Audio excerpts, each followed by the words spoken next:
ಧಾರವಾಡ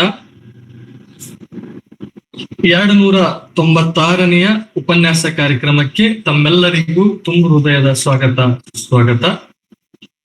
ಧಾರವಾಡ ಕಟ್ಟೆ ಧಾರವಾಡ ಆನ್ಲೈನ್ ಹಾಗೂ ಆಫ್ಲೈನ್ ವೇದಿಕೆಯ ಮೂಲಕ ಮೌಲ್ಯಯುತ ಸಾಹಿತ್ಯಿಕ ಸಾಂಸ್ಕೃತಿಕ ಕಾರ್ಯಕ್ರಮಗಳನ್ನು ಸಂಘಟಿಸುತ್ತಾ ನಮ್ಮ ನಾಡಿನ ಸಾಹಿತ್ಯಾಸಕ್ತರ ಮೆಚ್ಚುಗೆಗೆ ಪಾತ್ರವಾದ ಅಪೂರ್ವವಾದ ವೇದಿಕೆಯಾಗಿದೆ. ಜಾಗತಿಕ ರಂಗಭೂಮಿ ಮತ್ತು ಸಾಹಿತ್ಯ ಕುರಿತ ಉಪನ್ಯಾಸ ಮಾಲಿಕೆ, ಭಾರತೀಯ ಮತ್ತು ಕನ್ನಡ ಸಾಹಿತ್ಯ ಕುರಿತ ಉಪನ್ಯಾಸ ಮಾಲಿಕೆಗಳು, ರಾಷ್ಟ್ರೀಯ ಶಿಕ್ಷಣ ನೀತಿ ಕುರಿತು ವಿಶೇಷ ಉಪನ್ಯಾಸ ಮತ್ತು ಸಂವಾದ ಕಾರ್ಯಕ್ರಮಗಳು, ಪುಸ್ತಕ ಬಿಡುಗಡೆ ಮತ್ತು ಸಂವಾದ ಕಾರ್ಯಕ್ರಮಗಳು, ಅನುಭವ ಕಥನಗಳು, ಶೇಕ್ಸ್ಪಿಯರ್, ಟೋಲ್ಸ್ಟಾಯ್, ಕುವೆಂಪು, ಬೇಂದ್ರೆ ಮುಂತಾದ ಮೇರು ಲೇಖಕರ ಕುರಿತಾದ ಉಪನ್ಯಾಸ ಮಾಲಿಕೆಗಳು, ಕವಿಗೋಷ್ಠಿ, ಕಾರ್ಯಾಗಾರಗಳು, ಹೀಗೆ ಅನೇಕ ಬಗೆಯ ನಿತ್ಯ ನೂತನ ಕಾರ್ಯಕ್ರಮಗಳು ಮತ್ತು ಪರುಷಕಟ್ಟೆ ಆನ್ಲೈನ್ ಜರ್ನಲ್ ಮೂಲಕ ನಾಡು ನುಡಿ ಹಾಗೂ ಸಾಹಿತ್ಯ ಸಂಸ್ಕೃತಿಯ ಸೇವೆಗೆ ಕಂಕಣಬದ್ಧವಾಗಿದೆ. ಅದರ ಮುಂದುವರಿದ ಭಾಗವಾಗಿ ಇವತ್ತು 296ನೆಯ ವಿಶೇಷ ಉಪನ್ಯಾಸ ಕಾರ್ಯಕ್ರಮದಲ್ಲಿ ಸೃಜನಶೀಲ ಉಪನ್ಯಾಸಕರು, ವಿದ್ವಾಂಸರು ಆಗಿರುವ ವಿಜಯಲಕ್ಷ್ಮಿ ಪಾಟೀಲ್ ಅವರು ವಿಲಿಯಂ ಗೋಲ್ಡಿಂಗ್ ನ ಲಾರ್ಡ್ ಆಫ್ ದಿ ಫ್ಲೈಸ್ ವಿಷಯದ ಕುರಿತು ತಮ್ಮ ಒಳನೋಟಗಳನ್ನು ಹಂಚಿಕೊಳ್ಳಲಿದ್ದಾರೆ. ನಮ್ಮ ಕರೆಯನ್ನು ಮನ್ನಿಸಿ ಈ ಕಾರ್ಯಕ್ರಮದ ಉಪನ್ಯಾಸಕರಾಗಿ ನಮ್ಮೊಟ್ಟಿಗೆ ಇರುವ ವಿಜಯಲಕ್ಷ್ಮಿ ಪಾಟೀಲ್ ಇಂಗ್ಲಿಷ್ ಸಹಾಯಕ ಪ್ರಾಧ್ಯಾಪಕರು, ಸರ್ಕಾರಿ ಪ್ರಥಮ ದರ್ಜೆ ಕಾಲೇಜು ಅಣ್ಣಿಗೇರಿ, ಇವರಿಗೆ ಸಮಸ್ತ ಧಾರವಾಡ ಕಟ್ಟೆ ಬಳಗದ ಪರವಾಗಿ ತುಂಬ ಹೃದಯದ ಸ್ವಾಗತವನ್ನು ಕೋರುತ್ತೇನೆ. ಸ್ವಾಗತ ಮೇಡಮ್. ಅದೇ ರೀತಿ ಧಾರವಾಡ ಕಟ್ಟೆ ಧಾರವಾಡದ ಎಲ್ಲ ವಿನೂತನ ಕಾರ್ಯಕ್ರಮಗಳನ್ನು ಸಂಘಟಿಸುವಲ್ಲಿ ನಮ್ಮ ಹಿಂದಿನ ಸ್ಫೂರ್ತಿಯ ಚಿಲುಮೆಯಾಗಿರುವ ಈ ಕಾರ್ಯಕ್ರಮದ ಅಧ್ಯಕ್ಷತೆಯನ್ನು ವಹಿಸಿರುವ ಪ್ರೊಫೆಸರ್ ಬಸವರಾಜ್ ಡೋಣೂರ್, ಮಾನ್ಯ ನಿರ್ದೇಶಕರು, ಅಧ್ಯಯನಾಂಗ, ಕರ್ನಾಟಕ ಕೇಂದ್ರೀಯ ವಿಶ್ವವಿದ್ಯಾಲಯ ಕಲಬುರಗಿ, ಇವರಿಗಾದರೂ ಕೂಡ ತುಂಬ ಹೃದಯದ ಸ್ವಾಗತ ಸುಸ್ವಾಗತವನ್ನ ಕೋರುತ್ತೇನೆ. ಸ್ವಾಗತ ಸರ್. ಅದೇ ರೀತಿ ಇವತ್ತಿನ ಈ ಒಂದು ಸುಮಧುರ ಸಾಹಿತ್ಯ ಸಂಜೆಗೆ ಸಾಕ್ಷಿಯಾಗಿರುವ ಎಲ್ಲ ಹಿರಿಯರಿಗೂ ಮತ್ತು ಎಲ್ಲ ಸಾಹಿತ್ಯಾಸಕ್ತರಿಗೂ ಕೂಡ ಹೃತ್ಪೂರ್ವಕ ಸ್ವಾಗತವನ್ನ ಕೋರುತ್ತೇನೆ. ಅದೇ ರೀತಿ ಈ ನಮ್ಮ ಕಾರ್ಯಕ್ರಮಗಳನ್ನು ನಾಡಿನ ಮೂಲೆ ಮೂಲೆಗೂ ತಲುಪಿಸುವಲ್ಲಿ ನಮ್ಮೊಂದಿಗೆ ಇರುವ ನಮ್ಮ ಮಾಧ್ಯಮ ಸ್ನೇಹಿತರಿಗೂ ಮತ್ತು ಧಾರವಾಡ ಕಟ್ಟೆ ಧಾರವಾಡದ ಎಲ್ಲ ಪದಾಧಿಕಾರಿಗಳನ್ನು ಕೂಡ ಈ ಕಾರ್ಯಕ್ರಮಕ್ಕೆ ತುಂಬ ಹೃದಯದ ಸ್ವಾಗತವನ್ನ ಕೋರುತ್ತೇನೆ. ಸಾಹಿತ್ಯಾಸಕ್ತರೇ, 60 ನಿಮಿಷಗಳ ಕಾಲ ಉಪನ್ಯಾಸಕರ ನುಡಿಗಳು, ನಂತರದಲ್ಲಿ 10 ನಿಮಿಷ ಅಧ್ಯಕ್ಷರ ಕೆಲವು ಪೂರಕ ನುಡಿಗಳು, ಅದಾದ ನಂತರ ಚರ್ಚೆಗೆ ಅವಕಾಶವಿರುತ್ತದೆ. ಸಾಹಿತ್ಯಾಸಕ್ತರು ತಮ್ಮ ಆಡಿಯೋ ಮತ್ತು ವಿಡಿಯೋ ಮ್ಯೂಟ್ ಮಾಡಿಕೊಂಡು ಸಹಕರಿಸಲು ಮನವಿ. ಉಪನ್ಯಾಸಕರು 60 ನಿಮಿಷಗಳ ಕಾಲ ಮಿತಿಯೊಳಗೆ ವಿಷಯ ಮಂಡನೆ ಮಾಡಲು ಸವಿನಯದ ಮನವಿ. ಈಗ ಧ್ವನಿ ವಿಜಯಲಕ್ಷ್ಮಿ ಪಾಟೀಲ್ ಅವರದು. Madam please.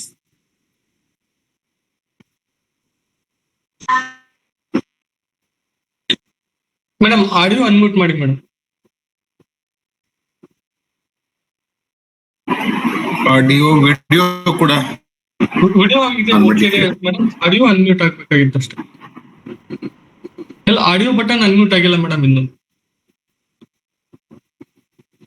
ಇಲ್ಲ ಮೇಡಮ್, ಅದು ಮೈಕ್ ಬಟನ್ ಇದೆ ನೋಡಿ ಮೇಡಮ್ ಕೆಳಗಡೆ, ಅದ್ರ ಮೇಲೆ ಕ್ಲಿಕ್ ಮಾಡಿ ಮಾ.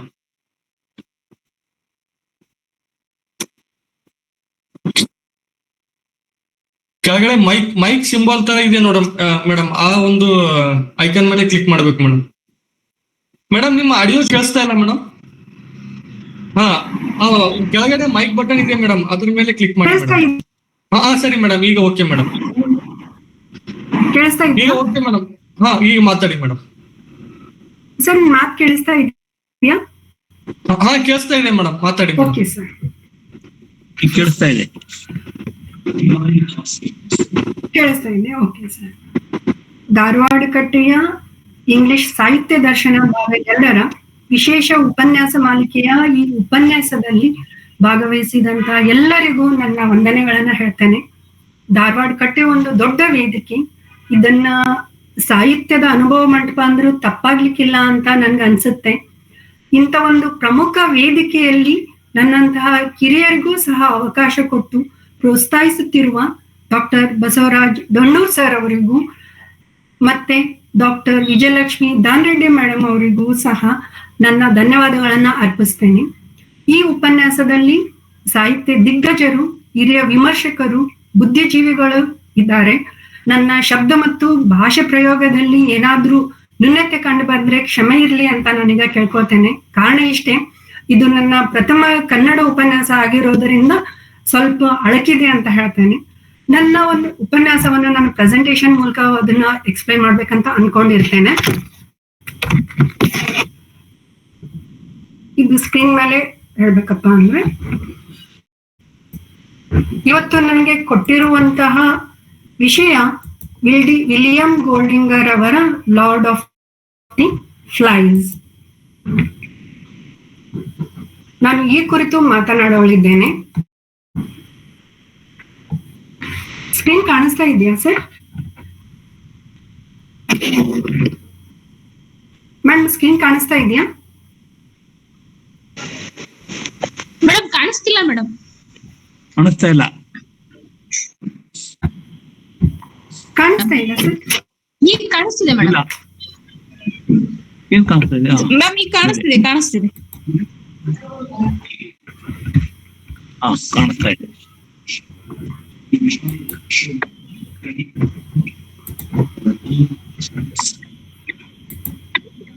ಕಾಣಿಸ್ತಿದ್ಯಾ ಮ್ಯಾಮ್? ಕಾಣಿಸ್ತಿದೆ. Okay ma'am, thank you. So ಇವತ್ತು ನಾನು ಮಾತನಾಡುತ್ತಿರುವಂತಹ ವಿಷಯ ವಿಲಿಯಂ ಗೋಲ್ಡಿಂಗರ್ ಅವರ ಕಾದಂಬರಿಯಾದಂತಹ ಲಾರ್ಡ್ ಆಫ್ ಫ್ಲೈಸ್ ಬಗ್ಗೆ ಅಂತ ಹೇಳ್ತೇನೆ. ಇದನ್ನ ನಾನು ಹಂತವಾಗಿ ಇದನ್ನ ನಾನು ಎಕ್ಸ್ಪ್ಲೈನ್ ಮಾಡ್ತಾ ಇದ್ದೇನೆ. ಮೊದಲಿಗೆ ಲೇಖಕರ ಪರಿಚಯ, ನಂತರ 20ನೇ ಶತಮಾನದ ಇಂಗ್ಲಿಷ್ ಸಾಹಿತ್ಯದ ಬಗ್ಗೆ ಒಂದು ಪರಿಚಯವನ್ನ ಹೇಳ್ತೇನೆ. ನಂತರ ಕಾದಂಬರಿ, ಅದಕ್ಕೆ ಲಾರ್ಡ್ ಆಫ್ ಫ್ಲೈಸ್ ಅಂತಾನೆ ಯಾಕೆ ಕೊಟ್ರು ಅನ್ನುವಂತಹ ಒಂದು ಟೈಟಲ್ನ ಹಿನ್ನೆಲೆಯನ್ನ, ಮತ್ತೆ ಸಾರಾಂಶ ಮತ್ತು ಅದನ್ನ ಒಂದು ವಿಮರ್ಶೆಯನ್ನ ನಾವು ಈಗ ಹಂತವಾಗಿ ನೋಡ್ಕೊಂಡು ಹೋಗೋಣ ಅಂತ ಹೇಳ್ತೇನೆ. ಮೊದಲಿನಾಗಿ ಹೇಳ್ಬೇಕಪ್ಪ ಅಂದ್ರೆ ವಿಲಿಯಂ ಗೋಲ್ಡಿಂಗ್ ರವರ ಬಗ್ಗೆ ಹೇಳ್ತೇನೆ. ಇವರು ಇಂಗ್ಲೆಂಡ್ ನಲ್ಲಿ ಜನಿಸ್ತಾರೆ. ಅವರ ತಂದೆ ಶಿಕ್ಷಕರು. ಬಾಲ್ಯ ಶಾಲೆಯ ವಾತಾವರಣದಲ್ಲೇ ಕಳೆಯುತ್ತೆ. ಶಾಲೆಯ ಹತ್ತಿರದಲ್ಲಿ ವಾಸವಾಗಿರೋದ್ರಿಂದ ಮಕ್ಕಳ ಜೀವನ, ಸ್ವಭಾವ, ನಡವಳಿಕೆಯನ್ನು ಸೂಕ್ಷ್ಮವಾಗಿ ಗ್ರಹಿಸಿರ್ತಾರೆ. ಇವರ ತಾಯಿ ಸಂಪ್ರದಾಯ ಕುಟುಂಬದವರು ಮತ್ತು ಇಂಗ್ಲೆಂಡಿನ ಮೂಲ ನಿವಾಸಿಗಳಾದ ಸೆಲ್ಟ್ ಸಮುದಾಯಕ್ಕೆ ಸೇರಿದವರು. ಇವರು ಸ್ತ್ರೀವಾದಿಯಾಗಿರ್ತಾರೆ. ಮಹಿಳೆಯರಿಗೆ ಮತದಾನದ ಹಕ್ಕು ನೀಡಬೇಕೆನ್ನುವಂತಹ ನಡೆಯುವ ಹೋರಾಟದಲ್ಲಿ ಪಾಲ್ಗೊಂಡಿರ್ತಾರೆ. ಈ ಸಂದರ್ಭದಲ್ಲಿ ನನಗೆ ವಿಲಿಯಂ ಗೋಲ್ಡಿಂಗರ್ ಅವರ ಒಂದು ಮಾತು ನೆನಪಾಗ್ತದೆ. ಒಂದ್ ಕಡೆ ವಿಲಿಯಂ ಗೋಲ್ಡಿಂಗರ್ ಅವರು ಹೇಳ್ತಾರೆ, I think women are foolish to pretend they are equal to men, they are far superior than man ಅಂತ ಹೇಳ್ತಾರೆ. ಅಂದ್ರೆ ಮಹಿಳೆ ಕೇವಲ ಸಮಾನತೆಗಾಗಿ ಹೋರಾಡ್ತಿದ್ದಾರೆ, ಆದ್ರೆ ಅವ್ರಿಗೆ ಗೊತ್ತಿಲ್ಲ ಅವರು ಆ ಪುರುಷಕ್ಕಿಂತನೂ ಒಂದು ಹೆಜ್ಜೆ ಮುಂದೆ ಇದ್ದಾರೆ ಅನ್ನುವಂತಹ ಒಂದು ಧೋರಣೆಯನ್ನ ಅವರು ಇಲ್ಲಿ ಹೇಳ್ತಾರೆ. ಇವರು ಬಾಲ್ಯದಲ್ಲಿ ವಿಜ್ಞಾನಿ ಆಗ್ಬೇಕೆಂಬ ಕನಸಿನಿಂದ ವಿಜ್ಞಾನ ವಿಷಯಕ್ಕೆ ಹೆಚ್ಚು ಒತ್ತು ಕೊಟ್ಟು ಕಲಿತಾರೆ. ಆದ್ರೆ ನಂತರದ ದಿನಗಳಲ್ಲಿ ಶಿಕ್ಷಕರಾಗ್ಬೇಕೆಂದು ಆಸೆಯಿಂದ ಶಿಕ್ಷಕರಾಗಿ ತಮ್ಮ ವೃತ್ತಿ ಜೀವನವನ್ನ ಪ್ರಾರಂಭಿಸ್ತಾರೆ. ನಮ್ಗೆ ಗೊತ್ತಿರೋ ಹಾಗೆ 20ನೇ ಶತಮಾನ ಇದು ಯಾವ ಶತಮಾನ ಕಾಣದೇ ಇರುವಂತಹ 2 ಜಾಗತಿಕ ಯುದ್ಧಗಳನ್ನ ನಾವು ನೋಡ್ತೇವೆ 20ನೇ ಶತಮಾನದಲ್ಲಿ. ಇವರು ಸಹ 1940ರಿಂದ 45ರವರೆಗೆ 2ನೇ ಜಾಗತಿಕ ಯುದ್ಧದ ಸಮಯದಲ್ಲಿ ಅನಿವಾರ್ಯವಾಗಿ ನೌಕಾಪಡೆ ಸೇರ್ತಾರೆ, ಯುದ್ಧದಲ್ಲಿ ಪಾಲ್ಗೊಳ್ತಾರೆ. 2ನೇ ಜಾಗತಿಕ ಯುದ್ಧವನ್ನ ಹತ್ತಿರದಿಂದ ಕಂಡಂತಹ ಮತ್ತು ಸ್ವಂತ ಅನುಭವ ಪಡೆದಂತಹ ಲೇಖಕರು ಇವರಂದ್ರು ತಪ್ಪಾಗ್ಲಿಕ್ಕಿಲ್ಲ ಅಂತ ನನ್ನ ಭಾವನೆ. ಯುದ್ಧದ ನಂತರ ಬಂದ್ಮೇಲೆ ತಮ್ಮ ಶಿಕ್ಷಕ ವೃತ್ತಿಯನ್ನೇನೋ ಅವರು ಪ್ರಾರಂಭಿಸ್ತಾರೆ. ಆದ್ರೆ ಅವರಿಗೆ ಯುದ್ಧದ ದಿನಗಳಲ್ಲಿ ಅವರು ಕಂಡಿರುವಂತಹ ಅನುಭವಗಳು, ಬದಲಾಗುತ್ತಿರುವ ಮನುಷ್ಯನ ಸ್ವಭಾವ, ಸಮಾಜದ ವ್ಯವಸ್ಥೆ, ಅಸ್ಥಿರತೆ ಅವೆಲ್ಲ ಅವರನ್ನ ಬಹಳ ಕಾಡುತ್ತೆ. ತಮ್ಮ ಎಲ್ಲ ಅನುಭವಗಳನ್ನ ಬರಿಬೇಕನ್ನುವಂತ ಒಂದು ಹಂಬಲದಿಂದ ಅವರು ಬರವಣಿಗೆಯನ್ನೇ ಅವರು ಮೂಲವಾಗಿ ತಗೊಳ್ತಾರೆ. ಇನ್ನು ಇವರು ಬರೆದಿರುವಂತಹ ಕೆಲವು ಕೃತಿಗಳ ಬಗ್ಗೆ ಹೇಳ್ಬೇಕಪ್ಪ ಅಂತಂದ್ರೆ, ಅವರು ಮೊದಲಿಗೆ ಇವರು ಲಾರ್ಡ್ ಆಫ್ ಫ್ಲೈಸ್ ಅನ್ನ ಬರೀತಾರೆ. ಆದ್ರೆ ಆಶ್ಚರ್ಯ ಆಗುತ್ತೆ, ಈ ಒಂದು ಕೃತಿಯನ್ನ ಬರೀಲಿಕ್ಕೆ ಅವರು ಬಹಳ ಸಮಯವನ್ನ ತಗೊಳ್ತಾರೆ. ಇಲ್ಲಿ ನಂತರ ಅನೇಕ ಕಾದಂಬರಿಗಳನ್ನ ಬರೀತಾರೆ. ಆದ್ರೆ ನಾವು ಒಂದನ್ನ ಇಲ್ಲಿ ವಿಚಾರ ಮಾಡ್ಬೇಕು, ಇವರು ಬೈ ಚಾನ್ಸ್ ಆಗಿ ಲೇಖಕರಾದ್ರ ಅಥವಾ ಬೈ ಚಾಯ್ಸ್ ಆಗಿ ಲೇಖಕರಾದ್ರ ಅಂತ. ಆದ್ರೆ ಇವರು ಬೈ ಚಾಯ್ಸ್ ಆಗಿ ಲೇಖಕರಾದ್ರ ಅನ್ನುವಂತ ಮಾತನ್ನ ಹೇಳ್ತೇನೆ. ಇವರು ಅನೇಕ ಕೃತಿಗಳನ್ನ ಬರೀತಾರೆ. ಆದ್ರೆ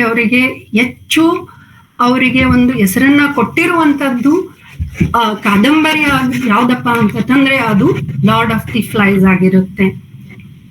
ಇವರು the inheritors, Pincher Martin, free fall, rites of passage ಅನ್ನುವಂತಹ ಅನೇಕ ಕಾದಂಬರಿಗಳನ್ನ ಬರಿತಾ ಹೋಗ್ತಾರೆ. ಅದರ ಜೊತೆಗೆ ದ ಬ್ರಾಸ್ ಬಟರ್ಫ್ಲೈ ಅನ್ನುವಂತಹ ಒಂದು ನಾಟಕವನ್ನ ಬರೀತಾರೆ. ಅದನ್ನ ಹೇಳ್ದಾಗೆ ಇವರ ಒಂದು ಲೇಖಕ ವೃತ್ತಿಯನ್ನ ಇವರು ಬಹಳ ಇಷ್ಟಪಟ್ಟು ಅವರು ಆರಿಸಿಕೊಂಡಿದ್ರು ಅಂತ ನಾನು ಹೇಳಲಿಕ್ಕೆ ಇಷ್ಟಪಡ್ತೇನೆ. ಎದಕ್ಕಪ್ಪ ಅಂತಂದ್ರೆ ಒಂದು BBC ಇಂಟರ್ವ್ಯೂ ಅಲ್ಲಿ ಅವರು ಹೇಳ್ತಾರೆ, ನಾನು ಒಂದು ಬರವಣಿಗೆಯನ್ನ ಶುರು ಮಾಡಿರೋದು ವಯಸ್ಸು 7ನೇ ವಯಸ್ಸಿನಲ್ಲಿ ನಾನು ಒಂದು ಬರವಣಿಗೆಯನ್ನ ಶುರು ಮಾಡ್ತೇನೆ. 19ನೇ ವಯಸ್ಸಿನಲ್ಲಿ ನನ್ನ ಗೆಳೆಯನ ಜೊತೆ ಪೋಯಮ್ಸ್ ಅನ್ನುವಂತಹ ಒಂದು ಕವನ ಸಂಕಲನವನ್ನೂ ಸಹ ಬರಿತೇನೆ. ಆದ್ರೆ ನಂತರ ನನಗದು ರುಚಿಸೋದಿಲ್ಲ. ನಾನು ಬರವಣಿಗೆ ಅಷ್ಟೊಂದು ಸಕ್ಸಸ್ಫುಲ್ ಆಗ್ತೇನೆ ಇಲ್ಲೋ ಅಂತ ಒಂದು ಅಳಕಿನಿಂದ ಮತ್ತೆ ಅದನ್ನ ಅಲ್ಲಿಗೆ ನಿಲ್ಲಿಸ್ಬಿಡ್ತೇನೆ. ನಂತರ ನಂದು ಶಿಕ್ಷಣ ವೃತ್ತಿಯಲ್ಲಿ ನಾನು ಮುಂದುವರಿತೇನೆ ಅಂತ ಹೇಳ್ತಾರೆ. ಆದ್ರೆ ಯಾವಾಗ ಅವರು 2ನೇ ಜಾಗತಿಕ ಯುದ್ಧದಿಂದ ಬರ್ತಾರಲ್ಲ, ಅವಾಗ ಅವ್ರಿಗೆ ಅನ್ಸುತ್ತೆ ನಾನು ಖಂಡಿತವಾಗಿಯೂ ಸಹ ಒಬ್ಬ ಲೇಖಕನಾಗ್ಬೇಕು, ನನ್ನೆಲ್ಲ ಅನುಭವಗಳನ್ನ ಜಗತ್ತಿಗೆ ತೋರಿಸ್ಬೇಕು ಅನ್ನುವಂತ ಹಂಬಲದಿಂದ ಬರ್ತಾರೆ. ಅವ್ರು ಹೇಳ್ತಾರೆ, 10 ವರ್ಷ ಕೇವಲ ನಾನು ಬೇರೆ ಬೇರೆ ಲೇಖಕರ ಅವರ ಶೈಲಿಯನ್ನ ನಾನು ಅನುಕರಣೆ ಮಾಡ್ತಾ ನಾನು ಸಮಯನ ಕಳೆದೆ ಅಂತ ಹೇಳ್ತಾರೆ. ನಂತರ ಅವ್ರಿಗೆ ಒಂದು ಮನವರಿಕೆ ಆಗುತ್ತೆ, ಮತ್ತೊಬ್ಬರನ್ನ ಶೈಲಿಯನ್ನ ನಾನು ಅದನ್ನ ಇಮಿಟೇಟ್ ಮಾಡೋದರಿಂದ ನನ್ನತನವನ್ನ ಕಳ್ಕೊಳ್ತಾ ಇದ್ದೇನೆ ಅಂತ ಅವ್ರಿಗೆ ಅನ್ಸಿದ ಮೇಲೆ ಅವರು ತಮ್ಮ ಶೈಲಿಯಲ್ಲಿಯೇ ತಮಗೆ ಅನಿಸಿದರ ಬಗ್ಗೆನೇ ಅವರು ಬರೀಲಿಕ್ಕೆ ಶುರು ಮಾಡ್ತಾರೆ. ಇವರಿಗೆ ಸಿಕ್ಕಂತಹ ಅವಾರ್ಡ್ಗಳ ಬಗ್ಗೆ ಮಾತಾಡೋದಾದ್ರೆ, ಇವರಿಗೆ ರೈಟ್ಸ್ ಆಫ್ ಪ್ಯಾಸೇಜ್ ಅನ್ನುವಂತಹ ಒಂದು ಕಾದಂಬರಿಗೆ ಬುಕರ್ ಪ್ರೈಸ್ ಸಿಗುತ್ತೆ, ಮತ್ತೆ ನೈಟ್ಹುಡ್ ಅವಾರ್ಡನ್ನು ಸಹ ಸಿಗುತ್ತೆ. ಆದ್ರೆ ಇವರಿಗೆ ಸಿಕ್ಕಂತಹ ಒಂದು ದೊಡ್ಡ ಪ್ರಶಸ್ತಿ ಅಂದ್ರೆ ಅದು ಸಾಹಿತ್ಯ ಕ್ಷೇತ್ರದಲ್ಲಿ ಇರುವಂತಹ ದೊಡ್ಡ ಪ್ರಶಸ್ತಿ, ಅದು ನೋಬೆಲ್ ಪ್ರೈಸ್. 1983ರಲ್ಲಿ ಅವರಿಗೆ ಈ ಒಂದು ಪ್ರೈಸ್ ಸಿಗುತ್ತೆ. ನೋಬೆಲ್ ಪ್ರೈಸ್ ಕಮಿಟಿ ಹೇಳುವ ಹಾಗೆ ಇವರ ಯಾವ ಒಂದು ತಳಹದಿಯ ಮೇಲೆ ಅವರು ಕೊಟ್ಟಿದ್ದಾರೆ ಅಂತ ನೋಡಿದಾಗ ಇವರು ಬರೆದಿರುವಂತಹ ಒಂದು ಕಾದಂಬರಿಗಳಲ್ಲಿ ಇರುವಂತಹ ಒಂದು ಮಾನವನ ಗುಣವನ್ನ ಎತ್ತಿ ತೋರಿಸುವಂತಹ ಒಂದು ಗುಣದಿಂದ ಇದನ್ನ ನಾವು ಆರಿಸಿದ್ದೇವೆ ಅನ್ನೋ ಒಂದು ಮಾತನ್ನ ಹೇಳ್ತಾರೆ ಇಲ್ಲಿ. ಈ ರೀತಿಯಾಗಿ ಇವರ ಒಂದು ವೃತ್ತಿ ಜೀವನ ಆಗ್ಲಿ ಒಬ್ಬ ಲೇಖಕರಾಗಿ ನೋಡಿದಾಗ, ಅದೇ ರೀತಿ ಅವರ ವೈಯಕ್ತಿಕ ಜೀವನದ ಬಗ್ಗೆನೂ ಮಾತಾಡ್ಬೇಕಪ್ಪ ಅಂದ್ರೆ ಒಂದು ಸಂತೃಪ್ತಿಯಾದಂತಹ ಒಂದು ಜೀವನ. ಇವರು 2 ಮಕ್ಕಳ ಜೊತೆ ಒಂದು ಸುಂದರವಾದಂತ ಜೀವನ ನಡೆಸ್ತಾರೆ.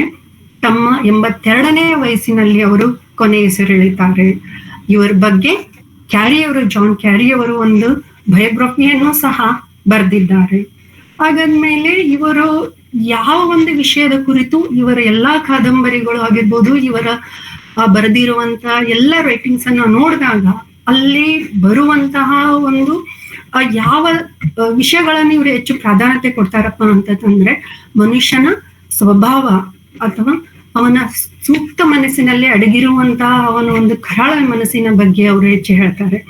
ಯಾಕಂದ್ರೆ ಇಲ್ಲಿ ನಾವು ದ ಇನ್ಹೆರಿಟೇಟರ್ಸ್ ನೋಡಿದಾಗ ಈ ಒಂದು ಕಾದಂಬರಿಯಲ್ಲಿ ಅವರು ಹೇಳ್ತಾರೆ, ನಿಯಾಂದ್ರತಾಲ್ ಅಂದ್ರೆ ಪ್ರೀ ಹಿಸ್ಟೋರಿಕಲ್ ಪೀರಿಯಡ್ ಅಲ್ಲಿ ಬರ್ತಾ ಇರುವಂತಹ ಒಬ್ಬ ಮಾನವ ಈಗಿನ ಮನುಷ್ಯನಕ್ಕಿಂತ ಅವನು ಬಹಳ ಪಟ್ಟು ಅವನು ಒಳ್ಳೆಯವನಾಗಿದ್ದಾನೆ ಅನ್ನುವಂತ ಹೇಳ್ತಾನೆ.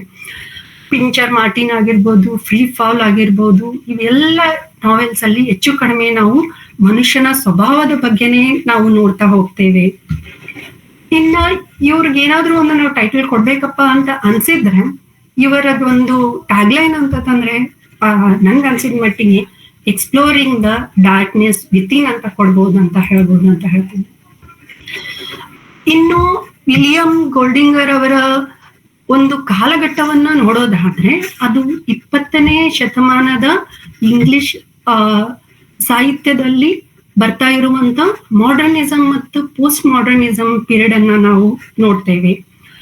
ಈ ಪೀರಿಯಡ್ ನ ಪ್ರಮುಖ ಲಕ್ಷಣಗಳನ್ನ ನೋಡೋದಾದ್ರೆ ಲೇಖಕರು ವಿಕ್ಟೋರಿಯನ್ ಯುಗದಿಂದ ಹೊರ ಬರ್ತಾರೆ. ಆ ಯುಗದ ನಿಶ್ಚಿತತೆ, ಸಾಂಪ್ರದಾಯವಾದ ವಸ್ತುನಿಷ್ಠ ಸತ್ಯದ ಕಲ್ಪನೆಯನ್ನ, ನಂಬಿಕೆಯ ವರ್ತನೆಯನ್ನ ನಿರಾಕರಿಸ್ತಾರೆ. ಕಾರ್ಲ್ ಮಾರ್ಕ್ಸ್, ಸಿಗ್ಮಂಡ್ ಫ್ರಾಯ್ಡ್ ಮತ್ತೆ ಜಂಗ್ರ ಸಿದ್ಧಾಂತದ ಕಡೆ ಒಲವನ್ನ ತೋರಿಸ್ತಾರೆ.